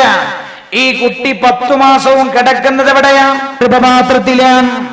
ഉമ്മയുടെ ഗർഭപാത്രത്തിൽ പിതാവിന്റെ ഇന്ദ്രിയത്തുള്ളി ഉമ്മയുടെ ഗർഭപാത്രത്തിലേക്ക് കടന്നത് മുതൽ കുഞ്ഞായി ഭൂമിയിലേക്ക് ജനിച്ചു വീഴുന്നവരെ ഈ കുട്ടി കിടക്കുന്നത് മാതാവിന്റെ ഗർഭപാത്രത്തിലാണ്. അതുകൊണ്ട് എവിടെയാണോ ഈ കുട്ടി കിടന്നത്, ആ കിടന്ന സ്ഥലം ഈ കുട്ടിയെ വല്ലാതെ സ്വാധീനിക്കും. അല്ലാഹുവിന്റെ ഹബീബിന്റെ വചനങ്ങൾ ഏറെ പ്രസക്തമാണ് എന്റെ സഹോദര. റബ്ബനാ ഹബ് ലനാ മിൻ അസ്വാജിനാ വദുർരിയാതിനാ ഖുർറത അയ്യുൻ. ഖുർറത അയ്യുൻ എന്ന് രണ്ടാമതാണല്ലോ മക്കളെ കുറിച്ച് പറഞ്ഞത്. ഖുർറത അയ്യുൻ, കൺകുളിർമയേകുന്ന മക്കളുണ്ടാകണോ, കൺകുളിർമയേകുന്ന ഭാര്യമാരുണ്ടാകണമെന്നാണ് അതിന്റെ മുന്നോടിയായി ഖുർആൻ പഠിപ്പിച്ചത്. എന്തുകൊണ്ട്? 10 മാസവും കിടക്കുന്നത് ഈ ഗർഭത്തിനകത്താണ്, അത് ഈ ഗർഭപാത്രത്തിലാണ്. അതുകൊണ്ട് ആ ശരീരത്തിന്റെ സ്വഭാവം ഈ കുട്ടിയിൽ വല്ലാതെ സ്വാധീനം ചെലുത്തിയിട്ടുണ്ടാവും. ഞാൻ ചോദിക്കട്ടെ, മെനിഞ്ഞാന്ന് ഞങ്ങൾ ടേബിളിന് ചുറ്റും ഇങ്ങനെ ഇരുന്ന് ഭക്ഷണം കഴിക്കുമ്പോൾ അതിൽ 2-3 ആളുകൾക്ക് പഞ്ചസാരയുള്ള സാധനമൊന്നും പറ്റില്ല. അപ്പൊ അതിലെ എന്നെ പോലെ തന്നെ വേറെ ചെറുപ്പക്കാരനുണ്ട്. ചെറുപ്പക്കാരുണ്ടായപ്പോ ഞാൻ ചോദിച്ചു മധുരം പറ്റില്ല എന്ന് വെച്ചപ്പോ എന്നോട് പറഞ്ഞു അത് എനിക്ക് 24-ാമത്തെ വയസ്സിൽ വന്നിട്ടുണ്ട്, പാരമ്പര്യമാണ് എന്ന് പറഞ്ഞു. പാരമ്പര്യമാണ് അവൻ പറഞ്ഞത്, പാരമ്പര്യമാണ്. എന്ത്? ഷുഗർ. എന്നിട്ട് എന്നോട് പറഞ്ഞു എനിക്ക് പ്രഷറുമുണ്ട്. എന്റെ വാപ്പ മരണപ്പെട്ടത് ഷുഗറും പ്രഷറും കൊളസ്ട്രോളും വന്നിട്ടാണ്. മാരകമായ രോഗത്തിൽ കിടന്ന ഉപ്പ മരിച്ചത്. എന്നിട്ട് പറഞ്ഞു എനിക്ക് 24-ാമത്തെ വയസ്സിൽ അത്ര നേരത്തെ വരാൻ കാരണം എന്റെ വാപ്പക്ക് അതുള്ളത് കൊണ്ടാണ്. പിന്നെ ഇവൻ പറഞ്ഞു എന്റെ ഉമ്മാക്കുണ്ടായിരുന്നു. വൈദ്യശാസ്ത്രം പറയുന്നത് എന്താ? വൈദ്യശാസ്ത്രം പറയുന്നത് വാപ്പാക്ക് ഷുഗർ ഉണ്ടായിരുന്നെങ്കിൽ മകന് ഷുഗർ വരാനുള്ള സാധ്യത 60%. വാപ്പാക്ക് ഉമ്മാക്ക് ഷുഗർ ഉണ്ടായിരുന്നെങ്കിലോ 100% ആ മക്കൾക്ക് ഷുഗർ വരാനുള്ള സാധ്യത. എന്താ പറയുന്നത്? ശാരീരികമായ പിതാവിന്റെ മാതാവിന്റെ സ്വഭാവം മക്കളിലേക്ക് കൈമാറ്റം ചെയ്യപ്പെടുന്നുണ്ട്. എവിടെ വെച്ച്? ഉമ്മയുടെ ഗർഭപാത്രത്തിൽ വെച്ച്. ഞാൻ ചോദിക്കട്ടെ, അപ്പൊ സ്വഭാവമോ? ശരീരത്തിന്റെ ഘടകം കൈമാറ്റം ചെയ്യപ്പെടുന്നുണ്ടെങ്കിൽ അതേപോലെ സ്വഭാവം കൈമാറ്റം ചെയ്യപ്പെടുന്നുണ്ട്. ഞാൻ ചോദിക്കട്ടെ നിങ്ങളോട്, മാനസിക വിഭ്രാന്തിയുള്ള വാപ്പയുടെ മക്കളാണെങ്കിൽ അവർക്ക് മാനസിക വിഭ്രാന്തി ഉണ്ടാവാനുള്ള സാധ്യത വളരെയേറെയാണ്. അതേപോലെ മാനസികമുള്ള ഉമ്മയാണെങ്കിൽ ആ ഉമ്മാക്ക് മാനസികമുള്ള ഘട്ടത്തിൽ ജനിച്ച കുഞ്ഞിന് മാനസികമുണ്ടാകാനുള്ള സാധ്യത വളരെ ഏറെയാണ്. അപ്പൊ എന്താ പഠിപ്പിക്കുന്നത്? മനസ്സിന്റെ സ്വഭാവം പോലും ഗർഭപാത്രത്തിലിരിക്കുന്ന കുട്ടിയുടെ ശരീരത്തിലേക്ക് കൈമാറ്റം ചെയ്യപ്പെടുന്നുണ്ട്. ഞാൻ ചോദിക്കട്ടെ, ദുസ്വഭാവിയാണ് ഭാര്യയെങ്കിൽ, ദുസ്വഭാവിയാണ് പിതാവെങ്കിൽ ആ ദുസ്വഭാവം ഈ കുട്ടിയിലേക്ക് കൈമാറ്റം ചെയ്യപ്പെടുമെന്ന് പറയേണ്ടതുണ്ടോ എന്റെ പ്രിയമുള്ള സഹോദരങ്ങളെ? അതുകൊണ്ടല്ല അല്ലാഹുവിന്റെ ഹബീബ് മാതൃകാപരമായ സമാധാനപൂർണമായ കുടുംബം ഭൂമിയിൽ നിലനിൽക്കാൻ പുണ്യനബി പറഞ്ഞത് സ്വല്ലല്ലാഹു അലൈഹി വസല്ലം ആ കുടുംബത്തിന്റെ അടിത്തറയാകുന്ന സ്ത്രീയും പുരുഷനും നന്നാവലാണെന്ന് മഹാനായ നബിയുനാ റസൂലുള്ളാഹി സ്വല്ലല്ലാഹു അലൈഹി വസല്ലം തങ്ങൾ പഠിപ്പിച്ചു. ഇത് തന്നെ നമ്മൾ മനസ്സിലാക്കേണ്ട ഒരു കാര്യം ഞാൻ ഓർമ്മപ്പെടുത്തുന്നു. അതുകൊണ്ട് മക്കൾ നന്നാവണമെന്ന് ആഗ്രഹമുള്ളവരുണ്ടോ? ഉമ്മമാരുണ്ടോ? മക്കളെ ഗർഭം ധരിച്ചിരിക്കുന്ന കാലഘട്ടം ഏറെ ശ്രദ്ധിക്കേണ്ട കാലഘട്ടമാണ്. അതാണ് പണ്ട് കാലത്തൊക്കെ സമൂഹത്തിലുള്ള നമ്മുടെ കുടുംബത്തിൽ വലിയുമ്മമാരുണ്ടായിരുന്നു. ഇന്നിപ്പോ അങ്ങനെയല്ലെന്ന് അണുകുടുംബമാണ്. അണുകുടുംബം എന്നാൽ കല്യാണം കഴിഞ്ഞ് പിറ്റേ ദിവസം തന്നെ വീടിന് കുറ്റിയടിച്ചിട്ട് ഒരു കുട്ടിയാകുമ്പോഴേക്ക് വീട് മാറിപ്പോയിട്ടുണ്ടാവും. അതുകൊണ്ട് തന്നെ ഇവരെ ഉപദേശിക്കാൻ ആളുകളില്ല. പണ്ടൊക്കെ കുടുംബത്തിലെ ഏറ്റവും പ്രായമുള്ള ഉമ്മ പ്രായമായ അല്ലെങ്കിൽ ഗർഭിണിയായ മോളെ വിളിച്ചുകൊണ്ട് ഉപദേശിക്കുന്ന സമയത്ത് എന്താ പറയാ? മോളെ നീ ഗർഭിണിയാ, അതുകൊണ്ട് മോളെ നീ ശ്രദ്ധിക്കണം, കളവ് പറയരുത്, മോളെ എല്ലാ നന്മയും ചെയ്യണം, ദാനധർമ്മങ്ങൾ വർദ്ധിപ്പിക്കണം, മോളെ നല്ലതു മാത്രം ചിന്തിക്കണം, നല്ലതു മാത്രം പറയണം. എന്താ കാരണം? ഇതൊക്കെ ഈ കുട്ടിയിൽ വലിയ സ്വാധീനം ചെലുത്തുന്നുണ്ട്. അതുകൊണ്ടല്ലേ ഭാര്യ ഗർഭിണിയാണെന്ന് അറിഞ്ഞാൽ ഭർത്താവ് കൂടെ ചെന്ന ഭർത്താവിനെ ഡോക്ടർ അടുത്തേക്ക് വിളിച്ചിട്ട് എന്താ പറയാ? പിന്നെ ഭാര്യ ഗർഭിണിയാ, അവളോട് ഭാരമുള്ള ജോലി ചെയ്യിപ്പിക്കരുത്, പിന്നെ അവളെ ടെൻഷൻ ആക്കരുത്. ഡോക്ടർമാർ പറയാറില്ലേ ടെൻഷൻ ആക്കരുത്. എന്താ? അത് ഗർഭത്തിലുള്ള കുട്ടിയെ ബാധിക്കുന്നു എന്നർത്ഥം. ചിന്തിക്കണം നിങ്ങൾ. ഇതതു മാത്രമല്ല, സ്വഭാവങ്ങളും കൈമാറ്റം ചെയ്യപ്പെടുന്നുണ്ട്. അതുകൊണ്ടാ പുണ്യനബി പറഞ്ഞത് സല്ലല്ലാഹു അലൈഹി വസല്ലം നല്ല കുടുംബത്തെ ആഗ്രഹിക്കണോ? നല്ല പെണ്ണിൽ നിന്നല്ലാതെ നല്ല കുടുംബം നിങ്ങൾ പ്രതീക്ഷിക്കേണ്ടതില്ലെന്ന് ഹബീബായ നബിയുനാ റസൂലുള്ളാഹി സ്വല്ലല്ലാഹു അലൈഹി വസല്ലം. മാത്രമല്ല, ഒരു കുട്ടി ജനിച്ചു വീഴുകയാണ്. ജനിച്ചു വീണ് കഴിഞ്ഞാലോ നല്ലോ ശ്രദ്ധിക്കണം. ജനിച്ചു വീണ് കഴിഞ്ഞാൽ ഈ കുട്ടി ഏറെ സമയം ചെലവഴിക്കുന്നത് ആരുടെ കൂടെയാണ്? ഉമ്മയുടെ കൂടെയാണ്. അപ്പൊ ഈ കുട്ടി മാത്രമല്ല, ഒരു മനഃശാസ്ത്രജ്ഞന്റെ വാക്കുകൾ ഏറെ പ്രസക്തം. പണ്ട് ഒരു തമാശ എന്നോണം പറയാറുണ്ട്. തമാശ പറഞ്ഞതാണോ ഞാൻ കാര്യം പറഞ്ഞതോ എനിക്കറിയില്ല. ഏതായാലും ഞാൻ കേട്ടിട്ടുണ്ട്, രണ്ടുപേർ വിവാഹിതരായ ആളുകൾ. ഒന്ന് പുരുഷൻ, അയാൾ മഹാ പോക്കറ്റ് അടിക്കാരനാണ്. ടൗണിലൊക്കെ നടന്നിട്ട് പോക്കറ്റ് അടിക്കും, ആളുകളുടെ പോക്കറ്റ് അടിക്കും. ഇയാളൊരു ഭാര്യ ഇങ്ങനെ അന്വേഷിച്ചു തുടങ്ങി. അന്വേഷിച്ചപ്പോ ഇയാൾക്ക് യോജിച്ചൊരു തുണയെ കിട്ടണല്ലോ. മൂപ്പർ ഇങ്ങനെ അന്വേഷിച്ച് നടന്നു. അങ്ങനെ അവസാനം ഇയാൾക്കൊരു ഒത്ത ഭാര്യയെ കിട്ടി, പോക്കറ്റ് അടിക്കാരായ ഒരു പെണ്ണിനെ. അങ്ങനെ രണ്ടുപേരും കുഫുവത്തു, കല്യാണമൊക്കെ കഴിഞ്ഞു. കല്യാണം കഴിഞ്ഞ ബന്ധത്തിൽ ഭാര്യ പെണ്ണ് ഗർഭിണിയായി പ്രസവത്തിന് വേണ്ടി ഹോസ്പിറ്റലിൽ ചെന്നു. തമാശയാണെങ്കിലും ഇതേറെ ഒരുപാട് ചിന്തനാർഹമായ കാര്യങ്ങൾ ഇതിൽ പഠിക്കാനുണ്ട്. ഹോസ്പിറ്റലിൽ ചെന്നു, പ്രസവ വാർഡിലേക്ക് പെണ്ണിനെ പ്രവേശിപ്പിച്ചു. അങ്ങനെ ഹോസ്പിറ്റലിൽ വെച്ച് പ്രസവം നടന്നു. അല്പസമയം കഴിഞ്ഞു, പ്രസവിച്ച പെണ്ണിനെ വാർഡിലേക്കാക്കി, കുട്ടിയെയും വാർഡിലേക്ക് കൊണ്ടുവന്നു. പ്രസവമൊക്കെ കഴിഞ്ഞു നോക്കുന്ന സമയത്ത് ഈ പ്രസവത്തിൽ പങ്കാളിയായിരുന്ന ഒരു നേഴ്സിന്റെ മാല കാണാനില്ല. നേഴ്സിന്റെ മാല കാണുന്നില്ല. ആകെ ചർച്ചയായി നേഴ്സുമാർക്കിടയിൽ. അങ്ങനെ നേഴ്സുമാർക്കിടയിൽ എല്ലാവരും പല സ്ഥലത്തും അന്വേഷിച്ചു. വീണു പോയതായിരിക്കും ഒക്കെ ശ്രദ്ധിച്ചു, എവിടെയും കാണാറില്ല മാല.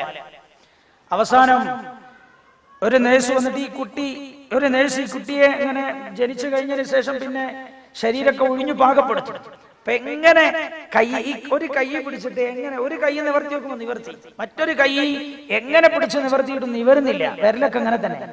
അപ്പൊ 4-5 നേഴ്സുമാരൊക്കെ കൂടി പിടിച്ചു വലിച്ച് നിവർത്തി നോക്കുന്ന സമയത്ത് നഷ്ടപ്പെട്ടു പോയ നേഴ്സിന്റെ മാല ഈ കുട്ടിയുടെ കയ്യിലുണ്ട്.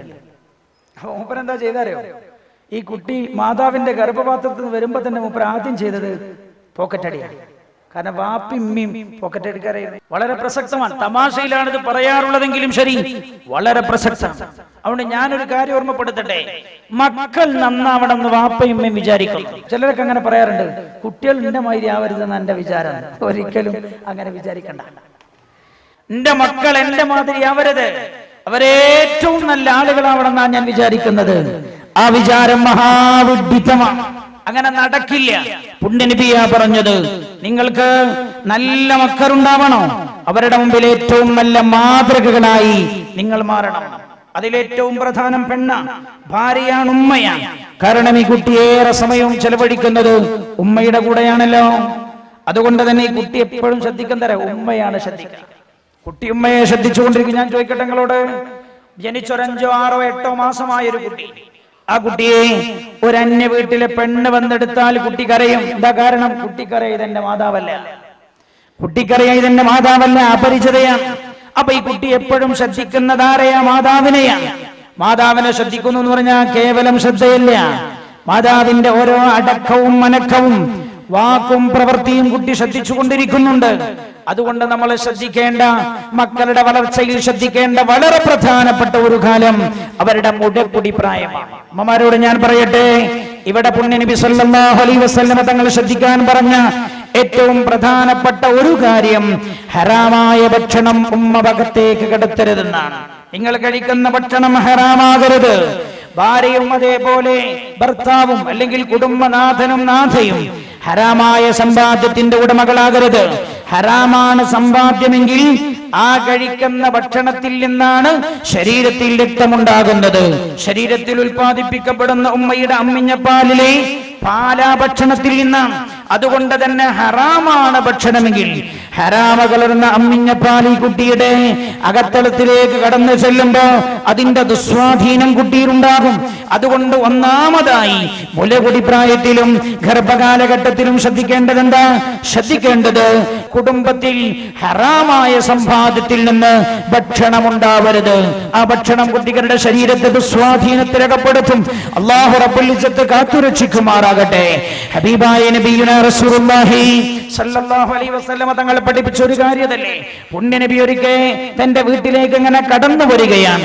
കടന്നു വരുമ്പോഴാ മഹാനായ ഹസൻ റളിയല്ലാഹു അൻഹു പുണ്യനബി സല്ലല്ലാഹു അലൈഹി വസല്ലം തങ്ങളുടെ വീടിന്റെ അകത്ത് ഈത്തപ്പഴം സകാത്തിന്റെ ഈത്തപ്പഴം കൊണ്ടുവന്ന് കുന്നുകൂട്ടിയിട്ടുണ്ട്. സകാത്തിന്റെ ഈത്തപ്പഴം കൊണ്ടുവന്ന് കൂട്ടി വെച്ചിരിക്കുകയാണ്. പുണ്യനബി വീട്ടിലേക്ക് കയറി വരുമ്പോ കാണുന്ന രംഗമെന്താ? ഹസൻ റളിയല്ലാഹു അൻഹു ഓടി വന്നിട്ട് ഈത്തപ്പഴത്തിന്റെ കൂട്ടത്തിൽ നിന്നൊരു ഈത്തപ്പഴം എടുത്ത് കഴിക്കാൻ വായിലേക്ക് കിടന്ന രംഗമാ പുണ്യനബി കാണുന്നത്. ഉടനെ തന്നെ അല്ലാഹുവിന്റെ ഹബീബ് ഓടി വന്നിട്ട് അല്ലാഹുവിന്റെ ഹബീബ് ഹസൻ റളിയല്ലാഹു അൻഹുവിന്റെ കയ്യിൽ നിന്ന് ആ ഈത്തപ്പഴം പറിച്ചു വാങ്ങിയിട്ട് അല്ലാഹുവിന്റെ ഹബീബ് ഈത്തപ്പഴത്തിന്റെ കൂട്ടത്തിലേക്ക് തന്നെ വെച്ചിട്ട് പറഞ്ഞു, ഇന്നാ ലാ തഹില്ലു ലി മുഹമ്മദിൻ വലാ ലി ആലി. മുഹമ്മദ് നബിക്കോ മുഹമ്മദ് നബിയുടെ കുടുംബത്തിനോ സകാത്ത് ഹലാലല്ല. അതുകൊണ്ട് ഹലാലല്ലാത്തവർ ഭക്ഷണത്തിന്റെ അംശവും ശരീരത്തിലേക്ക് കടന്നാൽ ആ ശരീരം നന്നാവാനുള്ള സാധ്യത വളരെ കുറവാണെന്ന് ഹബീബായ നബിയുനാ റസൂലുള്ളാഹി സ്വല്ലല്ലാഹു ഹദീസ് ശ്രദ്ധിക്കൂ നിങ്ങൾ. കുല്ലു ലഹമിൻ നബത മിൻ ഹറാം ഫന്നാറു ഔലാ ബിഹി. കുല്ലു ലഹമിൻ നബത മിൻ ഹറാം, ഹറാമിൽ നിന്നുണ്ടായ എല്ലാ മാംസവും. റസൂലുള്ളാഹിന്റെ വാക്ക് കുല്ലു ലഹമിൻ നബത മിൻ ഹറാം, ഹറാമിൽ നിന്നുണ്ടായ എല്ലാ മാംസവും ഫന്നാറു ഔലാ ബിഹി, നരകമാണ് അതിനോട് ഏറ്റവും ബന്ധപ്പെട്ടത് എന്ന് പറഞ്ഞാൽ ആ ശരീരത്തിൽ നിന്ന് നരകത്തിന്റെ പ്രവർത്തനങ്ങളെ ഉണ്ടാവും. അതുകൊണ്ട് ശ്രദ്ധിക്കേണ്ടതൊന്ന്, കഴിക്കുന്നത് ഹലാലാവാൻ ശ്രദ്ധിക്കണം. ആര്? വാപ്പയും ഉമ്മയും. മാതൃകാ കുടുംബം പരിവർത്തനത്തിന്റെ ആദ്യ പാഠശാല. പരിവർത്തനം തുടങ്ങേണ്ടത് എവിടുന്ന? മക്കളിൽ നിന്നല്ല, മാതാപിതാക്കളിൽ നിന്ന്. ആരാ പഠിപ്പിക്കുന്നത്? നബിയുനാ റസൂലുള്ളാഹി സല്ലല്ലാഹു അലൈഹി വസല്ലം. എന്നിട്ട് റസൂലുള്ളാഹി പറഞ്ഞു, പിന്നെയോ അല്ലാഹുവിന്റെ ഹബീബ് പിന്നെ ശ്രദ്ധിക്കാൻ പറഞ്ഞത് എവിടെയാ? ഈ മുലകുടി പ്രായത്തിലാ. എന്താ റസൂലുള്ളാഹി പറഞ്ഞത്? നമ്മുടെ മക്കളോട് ആദ്യമായി അല്ലാഹ് എന്ന വാക്ക് ഉച്ചരിപ്പിക്കാൻ ശ്രദ്ധിക്കണം. അല്ലാഹ് എന്ന വാക്കാവണം ഒരു കുട്ടി ആദ്യമായി ഉച്ചരിക്കേണ്ടത്. അതാ കുട്ടിയുടെ ജീവിതത്തിൽ വലിയ സ്വാധീനം ചെലുത്തും. അല്ലാഹ് എന്നൊരു കുട്ടി ഉച്ചരിക്കണമെങ്കിലോ കുറച്ച് പണി ഉണ്ടാവും. എന്താ പണി? എപ്പോഴും ഈ കുട്ടി കേൾക്കുന്നത് അല്ലാഹുമായി ബന്ധപ്പെട്ട സാഹചര്യത്തിൽ ജീവിക്കുന്ന കുട്ടിക്ക് അല്ലാഹ് എന്ന വാക്ക് ഉച്ചരിക്കാൻ കഴിയൂ. അല്ലാഹ് എന്ന വാക്ക് ഉച്ചരിക്കണോ? അല്ലാഹുമായി ബന്ധപ്പെട്ട സാഹചര്യം വീട്ടിന്റെ അകത്തളത്തിൽ ഉണ്ടാവണം. അല്ലാത്തവർക്ക് കഴിയില്ല. അല്ലാത്ത മക്കൾക്ക് അങ്ങനെ സംസാരിക്കാൻ കഴിയില്ല. അല്ലാഹുവിന്റെ ഹബീബ് നബിയുനാ റസൂലുള്ളാഹി സല്ലല്ലാഹു അലൈഹി വസല്ലം ഒരു മനഃശാസ്ത്രം പറഞ്ഞാൽ എന്താ അറിയോ? ഒരു കുട്ടി ജനിച്ചപാടെ കേൾക്കുന്നുണ്ട്, ഒരു കുട്ടി ജനിച്ചപാടെ കാണുന്നുണ്ട്, ഒരു കുട്ടി ജനിച്ചപാടെ സംസാരിക്കുന്നില്ല. സംസാരിക്കാൻ 1.5-2 വർഷമെടുക്കുന്നു. എന്താ ഈ മനഃശാസ്ത്രജ്ഞൻ പറഞ്ഞത്? ഒരു കുട്ടി സംസാരിക്കാൻ 2 വർഷമെടുക്കുന്നത് കുട്ടിക്ക് ജനിച്ചപാടെ സംസാരിക്കാൻ കഴിയാത്തോണ്ടല്ലോ. കണ്ണിന് നോക്കാൻ കഴിവ് കൊടുത്ത റബ്ബിന്, കാതിന് കേൾക്കാൻ കഴിവ് കൊടുത്ത റബ്ബിന്, നാവിന് സംസാരിക്കാനും കഴിവ് കൊടുത്തൂടെ? പക്ഷെ 2 കൊല്ലവും കുട്ടി ചെയ്യുന്നത് എന്താ? തന്റെ തൊട്ടടുത്ത് നിൽക്കുന്നവർ എന്ത് സംസാരിക്കുന്നുവെന്ന് ശ്രദ്ധിക്കാൻ. 2 കൊല്ലവും ഈ കുട്ടി ശ്രദ്ധിക്കുന്നത് ഉമ്മ എന്താ പറയുന്നത്, ഉപ്പ എന്താണ് പറയുന്നത്, ചുറ്റുഭാഗത്തും ഇരിക്കുന്നവരെന്താ പറയുന്നത്. നല്ലോ ശ്രദ്ധിക്കണം. ഒന്നാമത്തെ പാഠശാല ഏതാ? സ്കൂളല്ല, നഴ്സറിയല്ല, പ്ലേ സ്കൂളല്ല. ആദ്യ പാഠശാല അൽ-ഉമ്മ മദ്റസത്തുൻ. ഉമ്മയാണ് ഒരു സമൂഹത്തിന്റെ ആദ്യത്തെ പാഠശാല. ഉമ്മയാണ്. ഉമ്മ നന്നായോ സമൂഹം നന്നായി, പെണ്ണു നന്നായോ സമൂഹം നന്നായി. അല്ലാഹുവിന്റെ ഹബീബിന്റെ കാഴ്ചപ്പാടിതാണ്, വിശുദ്ധ ദീനിന്റെ കാഴ്ചപ്പാടിതാണ്. അതുകൊണ്ടാണ് അല്ലാഹുവിന്റെ ഹബീബ് നബിയുനാ റസൂലുള്ളാഹി സല്ലല്ലാഹു അലൈഹി വസല്ലം തങ്ങൾ എപ്പോഴും ഒരു കുട്ടിയോട് ആദ്യമായി അല്ലാഹ് എന്ന് സംസാരിപ്പിക്കാൻ ശ്രദ്ധിച്ചാൽ അത് ആ കുട്ടിയിൽ വലിയ സ്വാധീനം ഉണ്ടാക്കും. വലിയ സ്വാധീനം. ഞങ്ങളോട് ഒരു കാര്യം ചോദിക്കട്ടെ. ഒരു പിഞ്ചുകുട്ടിക്ക് നിങ്ങൾ ഒരു തവണ മിഠായി കൊടുത്ത് അവൻ മധുരത്തിന്റെ സ്വാദറിഞ്ഞാൽ പിന്നെ ആ മിഠായി എപ്പോഴും അവന് താല്പര്യപ്പെട്ടുകൊണ്ടിരിക്കും. ഞാൻ ചോദിക്കട്ടെ, ഒരു തവണ നിങ്ങൾ മറ്റു വല്ലതുമാണ് ആ കുട്ടിക്ക് കൊടുത്തു ശീലിപ്പിച്ചതെങ്കിലോ കുട്ടി അതിനോടായിരിക്കും താല്പര്യം ഉണ്ടാവുക. അതുകൊണ്ട് തന്നെ കുഞ്ഞിന്റെ മനസ്സിലാദ്യം അല്ലാഹു എന്ന ബോധമാണ് ഉണ്ടാക്കി തീർക്കേണ്ടത്. ഏത് കുഞ്ഞിന്റെ നിഷ്കളങ്കനായ ഒന്നും കടന്നു വന്നിട്ടില്ലാത്ത കുട്ടിയുടെ അതിന് ചെയ്യേണ്ടത് എന്താ? എപ്പോഴും അല്ലാ എന്ന കുട്ടിയോട് സംസാരിച്ചു കൊണ്ടിരിക്കണം. എപ്പോഴും അല്ലാ അല്ലാ. അതല്ലേ പണ്ടൊക്കെ ഉമ്മമാര് കുട്ടിയെ താരാട്ട് പാടുമ്പോ പാടെന്താ അറിയോ? ലാ ഇലാഹ ഇല്ലല്ലാഹു ലാ ഇലാഹ ഇല്ലല്ലാഹ് ലാ ഇലാഹ ഇല്ലല്ലാഹു മുഹമ്മദുർ റസൂലുള്ളാഹ്. ലാ ഇലയാ പാടി കൊടുക്കുക. ലാ ഇലയില്ല, ഏറ്റവും ലേറ്റസ്റ്റ് പാട്ടുകളാണ്. അതുകൊണ്ട് തന്നെ മക്കളുടെ സംസ്കാരം മാറിപ്പോയി. ഞാൻ ചോദിക്കട്ടെ, നമ്മുടെ തലമുറയൊക്കെ അത്യാവശ്യം മതബോധമുള്ളതായതുകൊണ്ടാ? നമ്മുടെ പിതാക്കന്മാർ മതബോധമുള്ളതായതുകൊണ്ടാണ്? ഞാൻ ചോദിക്കട്ടെ, പഠനങ്ങളുടെ കുറവ് കൊണ്ടല്ല. പണ്ടെങ്ങാനും ഇങ്ങനെയൊക്കെ ഉള്ള മതപഠനങ്ങൾ ഉണ്ടായിരുന്നു? ഇല്ലല്ലോ. പണ്ടിങ്ങനെയുള്ള മതപഠനങ്ങളില്ല. ഞാൻ കേട്ടിട്ടുണ്ട് എന്റെ ഉമ്മയൊക്കെ പറയുന്നത്, വായക്കാട് ഞങ്ങളുടെ പഞ്ചായത്തിൽ എവിടെയെങ്കിലും ഒരു വേദുണ്ടാവും, 40 ദിവസമോ 20 ദിവസമോ, ഒരു കൊല്ലത്തിലാകെ അതിൽ നിന്ന് ഇൽമു പഠിക്കാൻ തന്നെ എല്ലാരും പോകൂല. പോയ ആളുകൾ പറയുന്നത്, കേട്ട ആളുകൾ പറയുന്നത് കേട്ടിട്ടാ വേറെ ഉള്ളവർ പഠിക്കാറുണ്ടായിരുന്നത്. ഞാൻ ചോദിക്കട്ടെ, മതകീയമായ രംഗം പഠിക്കാനേറെ സാഹചര്യങ്ങൾ എത്രയോ നമ്മുടെ മുമ്പിൽ എത്തിപ്പെട്ടിട്ടും എന്തുകൊണ്ട് സമൂഹം മോശമായി, സാഹചര്യം മോശമായി കൊണ്ടിരിക്കുകയാണ്. വീടിന്റെ അകത്തളങ്ങൾ മോശമായി കൊണ്ടിരിക്കുകയാണ്. വീടിന്റെ അകത്തളങ്ങൾ മോശമായി കൊണ്ടിരിക്കാൻ. ഞാൻ ചോദിക്കട്ടെ നിങ്ങളോട്, 2 വയസ്സായ ഒരു കുട്ടിയുടെ കയ്യിലേക്ക് നിങ്ങൾ മൊബൈൽ എടുത്തു നോക്ക്. കുട്ടി അത് മൊബൈൽ നമ്മളറിയാത്ത ഓപ്ഷൻ പോലും എടുത്ത് കളിക്കൊണ്ടിരിക്കും. നമ്മളറിയാത്ത ഓപ്ഷൻ, നമുക്കറിയാത്ത ഓപ്ഷൻ കൂടി കുട്ടി കൈകാര്യം ചെയ്യും. ഒരു കുട്ടിയുടെ കയ്യിലേക്ക് റിമോട്ട് കൺട്രോൾ കൊടുത്തു നോക്കിയാണ് 3 വയസ്സുള്ള കുട്ടി നിങ്ങൾക്ക് എടുത്തരും. നിങ്ങൾക്ക് ഏത് ചാനൽ വേണോ ആ ചാനൽ എടുത്തു തരും. എന്തേ? നല്ലോ ചിന്തിക്കണം. വീടിന്റെ സാഹചര്യങ്ങൾ ആ മക്കളെ നാശമാക്കിയത്. വീടിന്റെ സാഹചര്യങ്ങൾ ഒളിച്ചോടാൻ പഠിച്ചത് എങ്ങനെ? നല്ലോ ശ്രദ്ധിക്കണമേറെ സമയം നമ്മുടെ മുമ്പിലില്ലല്ലോ. മാതൃകാ കുടുംബം പരിവർത്തനത്തിന്റെ ആദ്യ പാഠശാല. ഘട്ടം പറയേണ്ട, ഞാൻ വേഗം പറഞ്ഞു പോയതാണ്. ഓരോ ഘട്ടം ഏറെ സമയം ഈ വിഷയങ്ങൾ ചർച്ച ചെയ്യണമെങ്കിൽ ഒരു 4 മണിക്കൂറെങ്കിലും നമുക്ക് വേണം. ഓരോ ഘട്ടത്തിലുമുള്ള കുട്ടിയുടെ മനഃശാസ്ത്രം, അതിനനുസരിച്ച് കുട്ടിക്ക് ചെയ്തു കൊടുക്കേണ്ട കാര്യങ്ങളൊക്കെ പുണ്യനബി പഠിപ്പിച്ചു പോയിട്ടുണ്ട്. ഞാൻ ചോദിക്കട്ടെ, ഒളിച്ചോട്ടം കുട്ടികൾ പഠിച്ചത് എവിടുന്നാ? ഒളിച്ചോട്ടം മക്കൾ പഠിച്ചത് എവിടുന്നാന്ന് ചോദിച്ചാൽ നമ്മുടെ വീടിന്റെ അകത്തളത്തിൽ നിന്നാണ്. നമ്മുടെ വീടിന്റെ അകത്തളത്തിൽ നിന്നാണ് കുട്ടികൾ ഇത് പഠിച്ചത്. 9 വയസ്സായൊരു കുട്ടി തൂങ്ങി മരിച്ചല്ലോ. കണ്ണൂർ ജില്ലയിൽ ഉണ്ടായൊരു സംഭവം. 9 വയസ്സായൊരു കുട്ടി തൂങ്ങി മരിച്ചു. വാപ്പയോടും ഉമ്മയോടും പ്രതിഷേധം രേഖപ്പെടുത്തിയതാണ്. വാപ്പ എന്തോ ചീത്ത പറഞ്ഞപ്പോ വീടിന്റെ റൂമിനകത്ത് കയറിയിട്ട് അവൻ കഥകടച്ചു കളഞ്ഞു. കഥകടച്ചിട്ടോ വാപ്പയും ഉമ്മയും ദേഷ്യം പിടിച്ചതായതുകൊണ്ടൊന്നും ചെയ്തില്ല. അവർ ഏറെ നേരം കഴിഞ്ഞിട്ട് വിളിച്ചു നോക്കി കുട്ടിയെ. വീട്ടിന്റെ റൂമിന്റെ അകത്ത് നിന്ന് അനക്കമില്ല. അവസാനം വിളിച്ചു, വിളി കേൾക്കുന്നില്ല. വാതിൽ ചവിട്ടിപ്പൊളിച്ചകത്ത് കടന്നു. ഞാൻ പറയണോ ഏതാണ് സ്ഥലം? ഒരുപക്ഷെ ഈ സംഭവം നടന്ന നാട്ടുകാർ ഇവിടെ ഉണ്ടാവും. കണ്ണൂർ ജില്ലയിലാണ്. വാതിൽ ചവിട്ടിപ്പൊളിച്ചകത്ത് കടന്നു. അതകത്ത് കടന്നു നോക്കുമ്പോ കാണുന്ന രംഗെന്താ? കേവലം 9 വയസ്സായ കുഞ്ഞുമോൻ. ജീവിതത്തിന്റെ യാഥാർത്ഥ്യങ്ങൾ എന്തെന്നവൻ തിരിച്ചറിഞ്ഞിട്ടില്ല. കാണുന്ന രംഗം, ആ റൂമിനകത്തുണ്ടായിരുന്ന തുണിയെടുത്ത് തുണി ജനലിന്റെ അയിൽ കുരുക്കി അവൻ തന്റെ കഴുത്തിൽ കുരുക്കിയിട്ട് തൂങ്ങി മരിച്ചു കിടക്കുകയാണ്. അവൻ മരണപ്പെട്ട് കിടക്കുക. വാപ്പയോട് പ്രതിഷേധം രേഖപ്പെടുത്തിയതാണ്. തൂങ്ങിയാൽ എന്താ സംഭവിക്കാന്ന് അറിയില്ല. പക്ഷെ ഈ രംഗം അവൻ എവിടെന്നോ കണ്ടുപഠിച്ചു. പ്രതിഷേധം അവൻ രേഖപ്പെടുത്തിയത് അങ്ങനെയായിരുന്നു. നല്ലപോലെ ശ്രദ്ധിക്കണം. ശ്രദ്ധിക്കേണ്ട ഏറ്റവും പ്രധാനപ്പെട്ട ഘട്ടം 1, കുട്ടിയുടെ മുലപ്പൊടി പ്രായം തന്നെയാണ്. ശ്രദ്ധിച്ചിട്ടോ നിങ്ങൾ? കുട്ടിയുടെ മുലപ്പൊടി പ്രായത്തിലാ പല സ്വഭാവവും കുട്ടി ഉമ്മയിൽ നിന്ന് ആവാഹിച്ചെടുക്കുന്നത്. ആ സമയത്ത് നമുക്ക് അവർക്ക് നല്ലത് കൊടുക്കാൻ കഴിഞ്ഞോ മക്കൾ നന്നാവും. മക്കൾ നന്നാവും. 3 വയസ്സുള്ള കുട്ടി, നിങ്ങൾ ശ്രദ്ധിച്ചോ, ഉമ്മാന്റെ കൂടെ പോയി നിസ്കരിക്കും, സുജൂദ് ചെയ്യും. ഈ കുട്ടി പാഠശാലയിലേക്ക് മദ്രസയിലേക്ക് പോകുന്നതിന് മുമ്പേ സുജൂദ് ചെയ്യാൻ പഠിച്ചത് എവിടുന്നാ? ഉമ്മ സുജൂദ് ചെയ്യുന്നത് കണ്ടിട്ടാണ്. ഉമ്മ തീരെ സുജൂദ് ചെയ്യാത്ത കൂട്ടത്തിലാണല്ലോ. മദ്രസയിൽ വെച്ച് ഉസ്താദ് സുജൂദ് ചെയ്യണമെന്ന് പറഞ്ഞാലും കുട്ടി സുജൂദ് ചെയ്യില്ല. കാരണം കുട്ടിക്കത് പരിചയമേ ഇല്ല. അതുകൊണ്ട് വീട്ടിന്റെ അകത്ത് നിന്ന് നമ്മൾ ഏത് സംസ്കാരമാണോ കുട്ടിക്ക് നൽകുന്നത്, ആ സംസ്കാരത്തിലാണ് കുട്ടി വളരുക.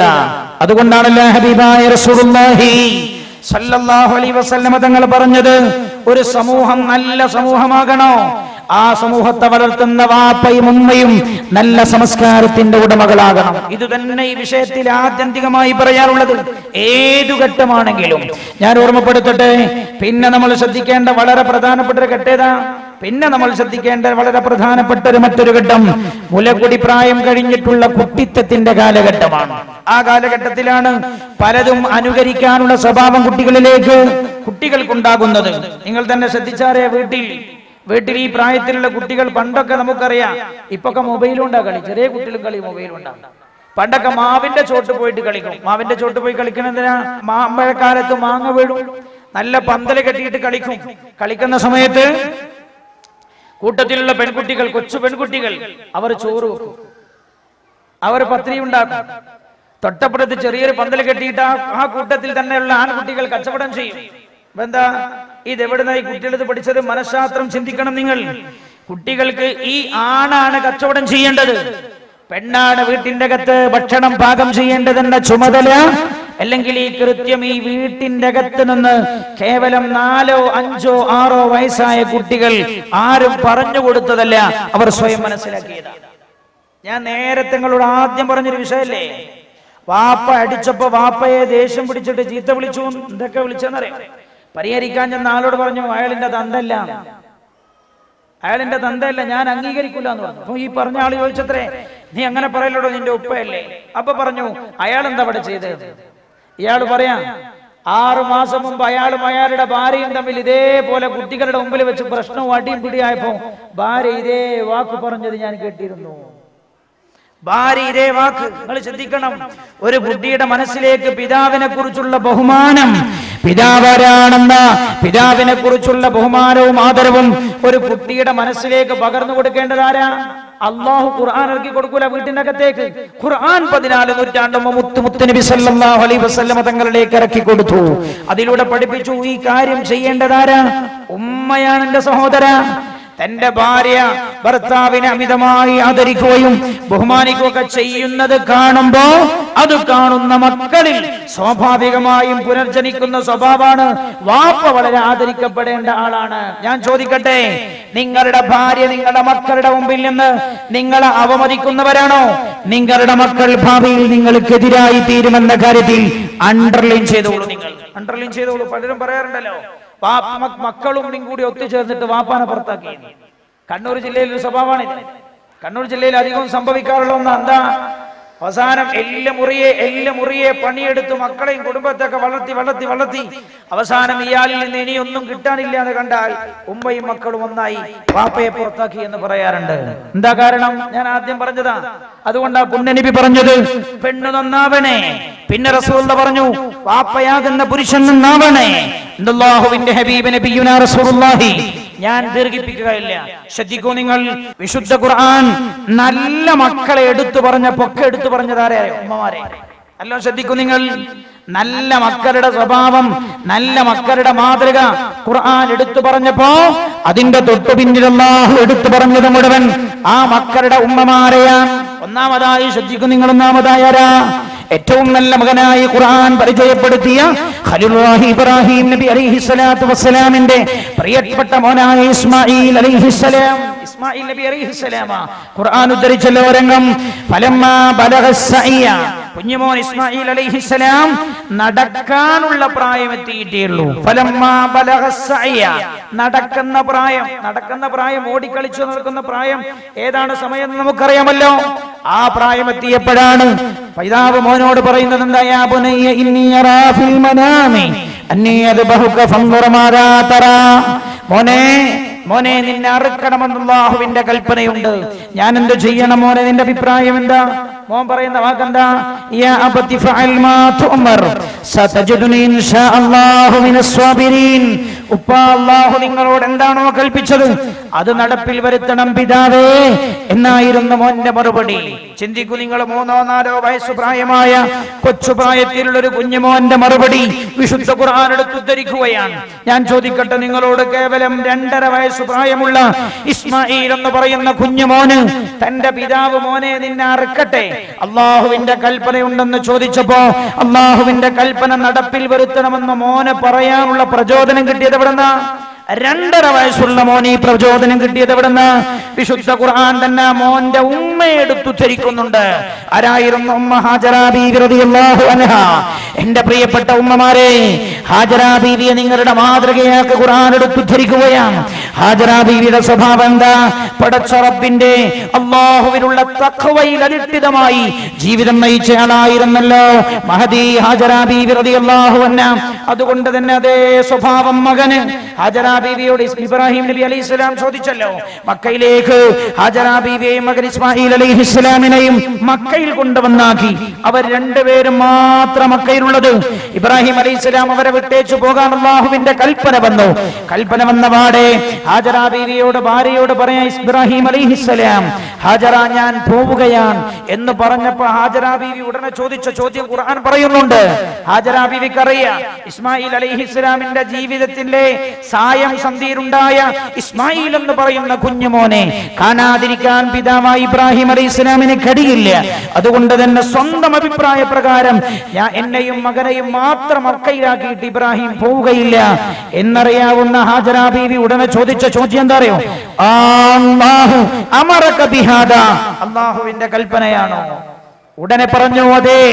പറഞ്ഞ മറുപടി എന്താ? ഇതല്ല, എന്നാൽ അങ്ങ് പോയിക്കോളൂ, അല്ലാഹ് ഞങ്ങളെ ഏറ്റെടുത്തുകൊള്ളും. ഇസ്മായിലിന്റെ മറുപടി നോക്ക് നിങ്ങൾ. ഇസ്മായിൽ അലൈഹിസ്സലാമിന്റെ മറുപടി എന്താ? അള്ളാന്റെ കൽപ്പനയാണോ പിതാവേ, നടപ്പിൽ വരുത്തണം. അള്ളാഹുവിന്റെ തൃപ്തിയാണ് നമുക്ക് ഏറ്റവും പ്രധാനം. ഞാൻ ചോദിക്കട്ടെ, 2.5 വയസ്സുള്ള കേവലം ഒരു കുഞ്ഞിന്റെ ഹൃദയത്തിലേക്ക് ഇത്രമാത്രമുള്ള ഒരു ചിന്ത കടന്നു വന്നത് എവിടെന്നാ? മാതാവിന്റെ മടിത്തട്ടിൽ നിന്നാണ്. അതുകൊണ്ട് തന്നെ ഞാൻ ഓർമ്മപ്പെടുത്തുന്നു, എന്റെ പ്രിയപ്പെട്ട ഉമ്മമാരെ, നമ്മൾ എങ്ങനെ മക്കളെ വാർത്തെടുക്കുന്നു അതുപോലെയായിരിക്കും മക്കൾ. യാതൊരു സംശയ വിഷയത്തിലില്ല. ഞാൻ പറയട്ടെ, ഉമ്മാക്ക് സ്വഭാവത്തിൽ അല്പം വളവുണ്ടോ? മക്കൾ നന്നായി വളഞ്ഞിരിക്കും. വാപ്പാക്ക് സ്വഭാവത്തിൽ വളവുണ്ടോ? മക്കൾ നന്നായി വളഞ്ഞിരിക്കും.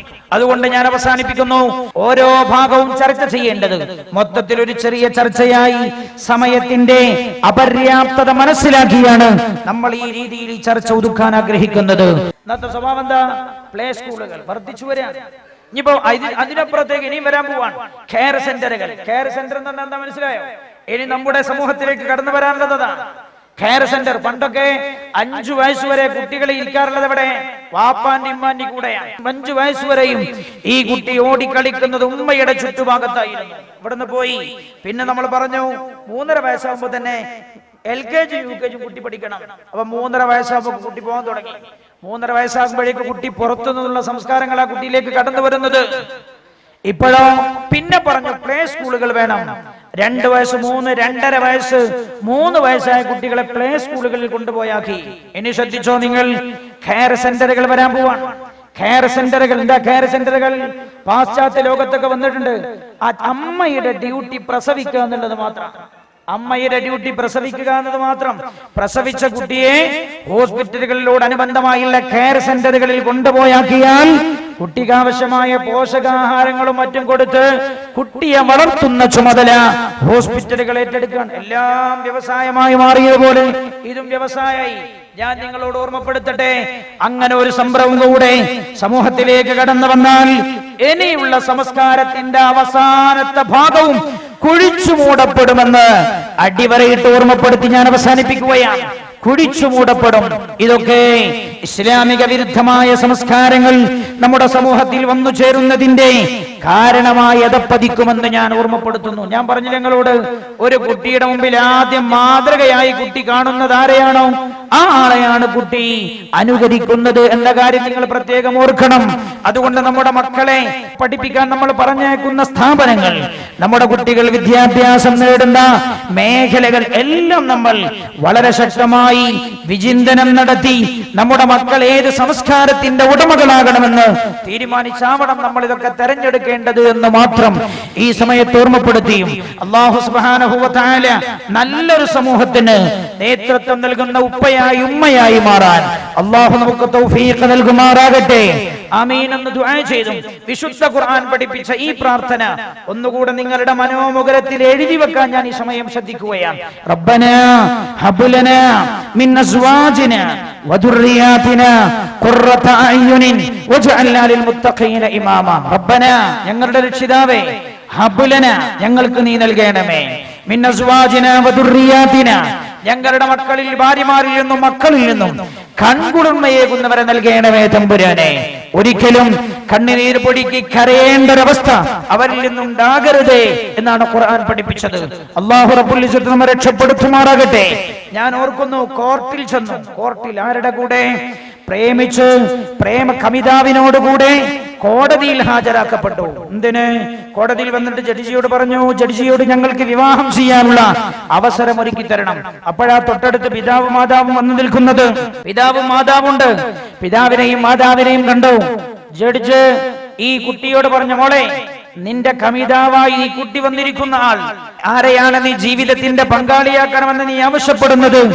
ആ ആളുടെ പേരിൽ 3 പെൺകുട്ടികളെ തട്ടിക്കൊണ്ടുപോയ കേസ് ഈ കോടതിയിൽ നിലനിൽക്കുന്നുണ്ട് മോളെ. അതുകൊണ്ട് മോളെ, നിന്റെ ജീവിതം അവരുടെ കൂടെ സുരക്ഷിതമാവുകയില്ല. അതുകൊണ്ട് മോൾ, ഈ കാണുന്നതിന്റെ പിതാവും മാതാവുമാണ്. അവരുടെ കയ്യിലാ നിന്റെ ജീവിതത്തിന്റെ സുരക്ഷിതത്വമുള്ളത്. അതുകൊണ്ട് മോള് അച്ഛന്റെയും അമ്മയുടെയും കൂടെ പോയിക്കോളൂ. മോൾ ഇവന്റെ കൂടെ നിന്റെ ജീവിതം സുരക്ഷിതത്വമല്ല. അതുകൊണ്ട് മോള് പോകരുതെന്ന് ജഡ്ജി പറഞ്ഞപ്പോ ഈ കുട്ടി പറഞ്ഞെന്താ അറിയോ? കുട്ടി പറഞ്ഞു ജഡ്ജിയോട് പറഞ്ഞു, തന്റെ ഉപ്പയും ഉമ്മയും ചൂണ്ടിക്കാണിച്ചിട്ട് പറഞ്ഞു, അതെന്റെ വാപ്പയും ഉമ്മയാണെന്ന് സമ്മതിക്കാൻ ഞാൻ തയ്യാറല്ല. അങ്ങനെ ഒരു ഉപ്പയും ഉമ്മയും എനിക്കില്ല സർ. ഇന്ത്യൻ നിയമം അനുസരിച്ച് 18 വയസ്സായ പെണ്ണിന് ആരുടെ കൂടെ ജീവിക്കണമെന്ന് തീരുമാനിക്കാനുള്ള അവകാശമുണ്ട്. അതുകൊണ്ട് ഇവന്റെ കൂടെ പോകാൻ എന്നെ അനുവദിക്കണം. ഞാൻ ചോദിക്കട്ടെ നിങ്ങളോട്, 18 വയസ്സായ ഒരു കുട്ടിക്ക് താൻ 18 കൊല്ലവും ലഭിക്കാത്ത ഹൃദ്യമായ ഒരു സ്നേഹം ഒരു സ്ഥലത്ത് കണ്ടപ്പോഴാണ് കുട്ടിയുടെ മനസ്സങ്ങോട്ട് ചാഞ്ചാടിയത്. ഞാൻ എന്റെ പ്രിയപ്പെട്ട രക്ഷിതാക്കളോട് ഓർമ്മപ്പെടുത്തട്ടെ, ഹൃദയം നിറഞ്ഞ സ്നേഹം നമ്മുടെ മക്കൾക്ക് നൽകാൻ കഴിഞ്ഞാൽ ഇതൊക്കെ പഠിപ്പിച്ചിട്ടുണ്ട്. അതൊന്നും നമ്മുടെ ചർച്ചയിൽ വന്നില്ല. ഞാൻ മൊത്തമായൊരു ചർച്ച ചെയ്ത് അവസാനിപ്പിച്ചതാണ്. മൊത്തമായൊരു ചർച്ച. ഹൃദയം നിറഞ്ഞ സ്നേഹം നമ്മുടെ മക്കൾക്ക് നൽകാൻ കഴിഞ്ഞാൽ, ഞാൻ ചോദിക്കട്ടെ, മക്കൾ വാപ്പയെയും ഉമ്മയെയും വിട്ട് മറ്റൊരു സ്ഥലത്തേക്കും കൈവിട്ടു പോവുകയില്ല എന്ന് ഓർമ്മപ്പെടുത്തി. സ്നേഹം കുറഞ്ഞു പോയ കാലഘട്ടത്തിൽ മക്കൾക്ക് യഥാർത്ഥ സ്നേഹം നൽകാൻ രക്ഷിതാക്കൾക്ക് കഴിഞ്ഞാൽ നല്ല ഒരു തലമുറയെ സൃഷ്ടിക്കാൻ കഴിയും. നമ്മൾ പലപ്പോഴും കുട്ടികളെ കണ്ടിട്ട് പേടിപ്പിക്കല, അടിക്കല. അടിയല്ല പരിഹാരം. ഞാൻ ചോദിക്കട്ടെ നിങ്ങളോട്, ലോകത്തെ ഏറ്റവും ഉത്തമമായ പിതാവാരാ? ലോകത്തെ ഏറ്റവും മാതൃക കാണിച്ച പിതാവ് ഹബീബായ നബിയുനാ റസൂലുള്ളാഹി സ്വല്ലല്ലാഹു അലൈഹി വസല്ലമ തങ്ങളാ. പുണ്യ നബി നിങ്ങൾ കേട്ടിട്ടുണ്ടോ? ഞാൻ ചോദിക്കട്ടെ, നിങ്ങളിൽ പലരും മക്കൾ അടിച്ചിട്ടുണ്ടാവുകയില്ലേ? ഉമ്മമാര് കേട്ടോളൂ, അല്ലാഹുവിന്റെ ഹബീബ് ജീവിതത്തിൽ ഒരിക്കൽ പോലും തന്റെ മക്കളെയോ പേരമക്കളെയോ അല്ലാഹുവിന്റെ ഹബീബ് അടിച്ചിട്ടില്ല. തന്റെ മക്കളെ അടിച്ചിട്ടില്ല. അടിച്ചല്ല പ്രവാചകർ ഫാത്തിമ ബീവിയെ ലോക മാതൃകയാക്കിയത്. ഹസൻ ഹുസൈനെ പുണ്യനബി അടിച്ചിട്ടില്ല. ചരിത്രത്തിൽ കാണാൻ കഴിയും. അല്ലാഹുവിന്റെ ഹബീബ് സല്ലല്ലാഹു അലൈഹി വസല്ലം ഹൃദയം നിറഞ്ഞ് സ്നേഹം നൽകിയ ആളായിരുന്നു മുത്തനബി. അങ്ങനെ പുണ്യനബി മക്കളെ വളർത്തിയെടുത്തത്. എങ്ങനെ? അനാവശ്യമായ സ്നേഹമല്ല. അങ്ങനെ നിങ്ങൾ മനസ്സിലാക്കരുത്. കുട്ടികൾ ചോദിക്കുന്നതൊക്കെ വാങ്ങിക്കൊടുക്കലല്ല സ്നേഹം. പിന്നെയോ നിർമ്മലമായ സ്നേഹം നൽകി മക്കളെ തന്നോട് ആവാഹിച്ചു നിർത്തി ഏറ്റവും നല്ല സംസ്കാരം നമുക്കവർക്ക് കൈമാറാൻ കഴിഞ്ഞാൽ, പുണ്യനബി ശ്രദ്ധിച്ചതല്ലേ സല്ലല്ലാഹു അലൈഹി വസല്ലം. കളിയിൽ പോലും കാര്യം പഠിപ്പിച്ചു മുത്തനബി സല്ലല്ലാഹു അലൈഹി വസല്ലം. കളിയിൽ പോലും കാര്യം. ഒരിക്കൽ ഹുസൈൻ റളിയല്ലാഹു അൻഹു പുണ്യനബി സല്ലല്ലാഹു അലൈഹി വസല്ലം, ഞാൻ ഇതുകൂടെ പറഞ്ഞ് അവസാനിപ്പിച്ചോട്ടെ. പുണ്യനബി സല്ലല്ലാഹു അലൈഹി വസല്ലം വീട്ടിൽ നിന്ന് ഇറങ്ങിയതാണ്.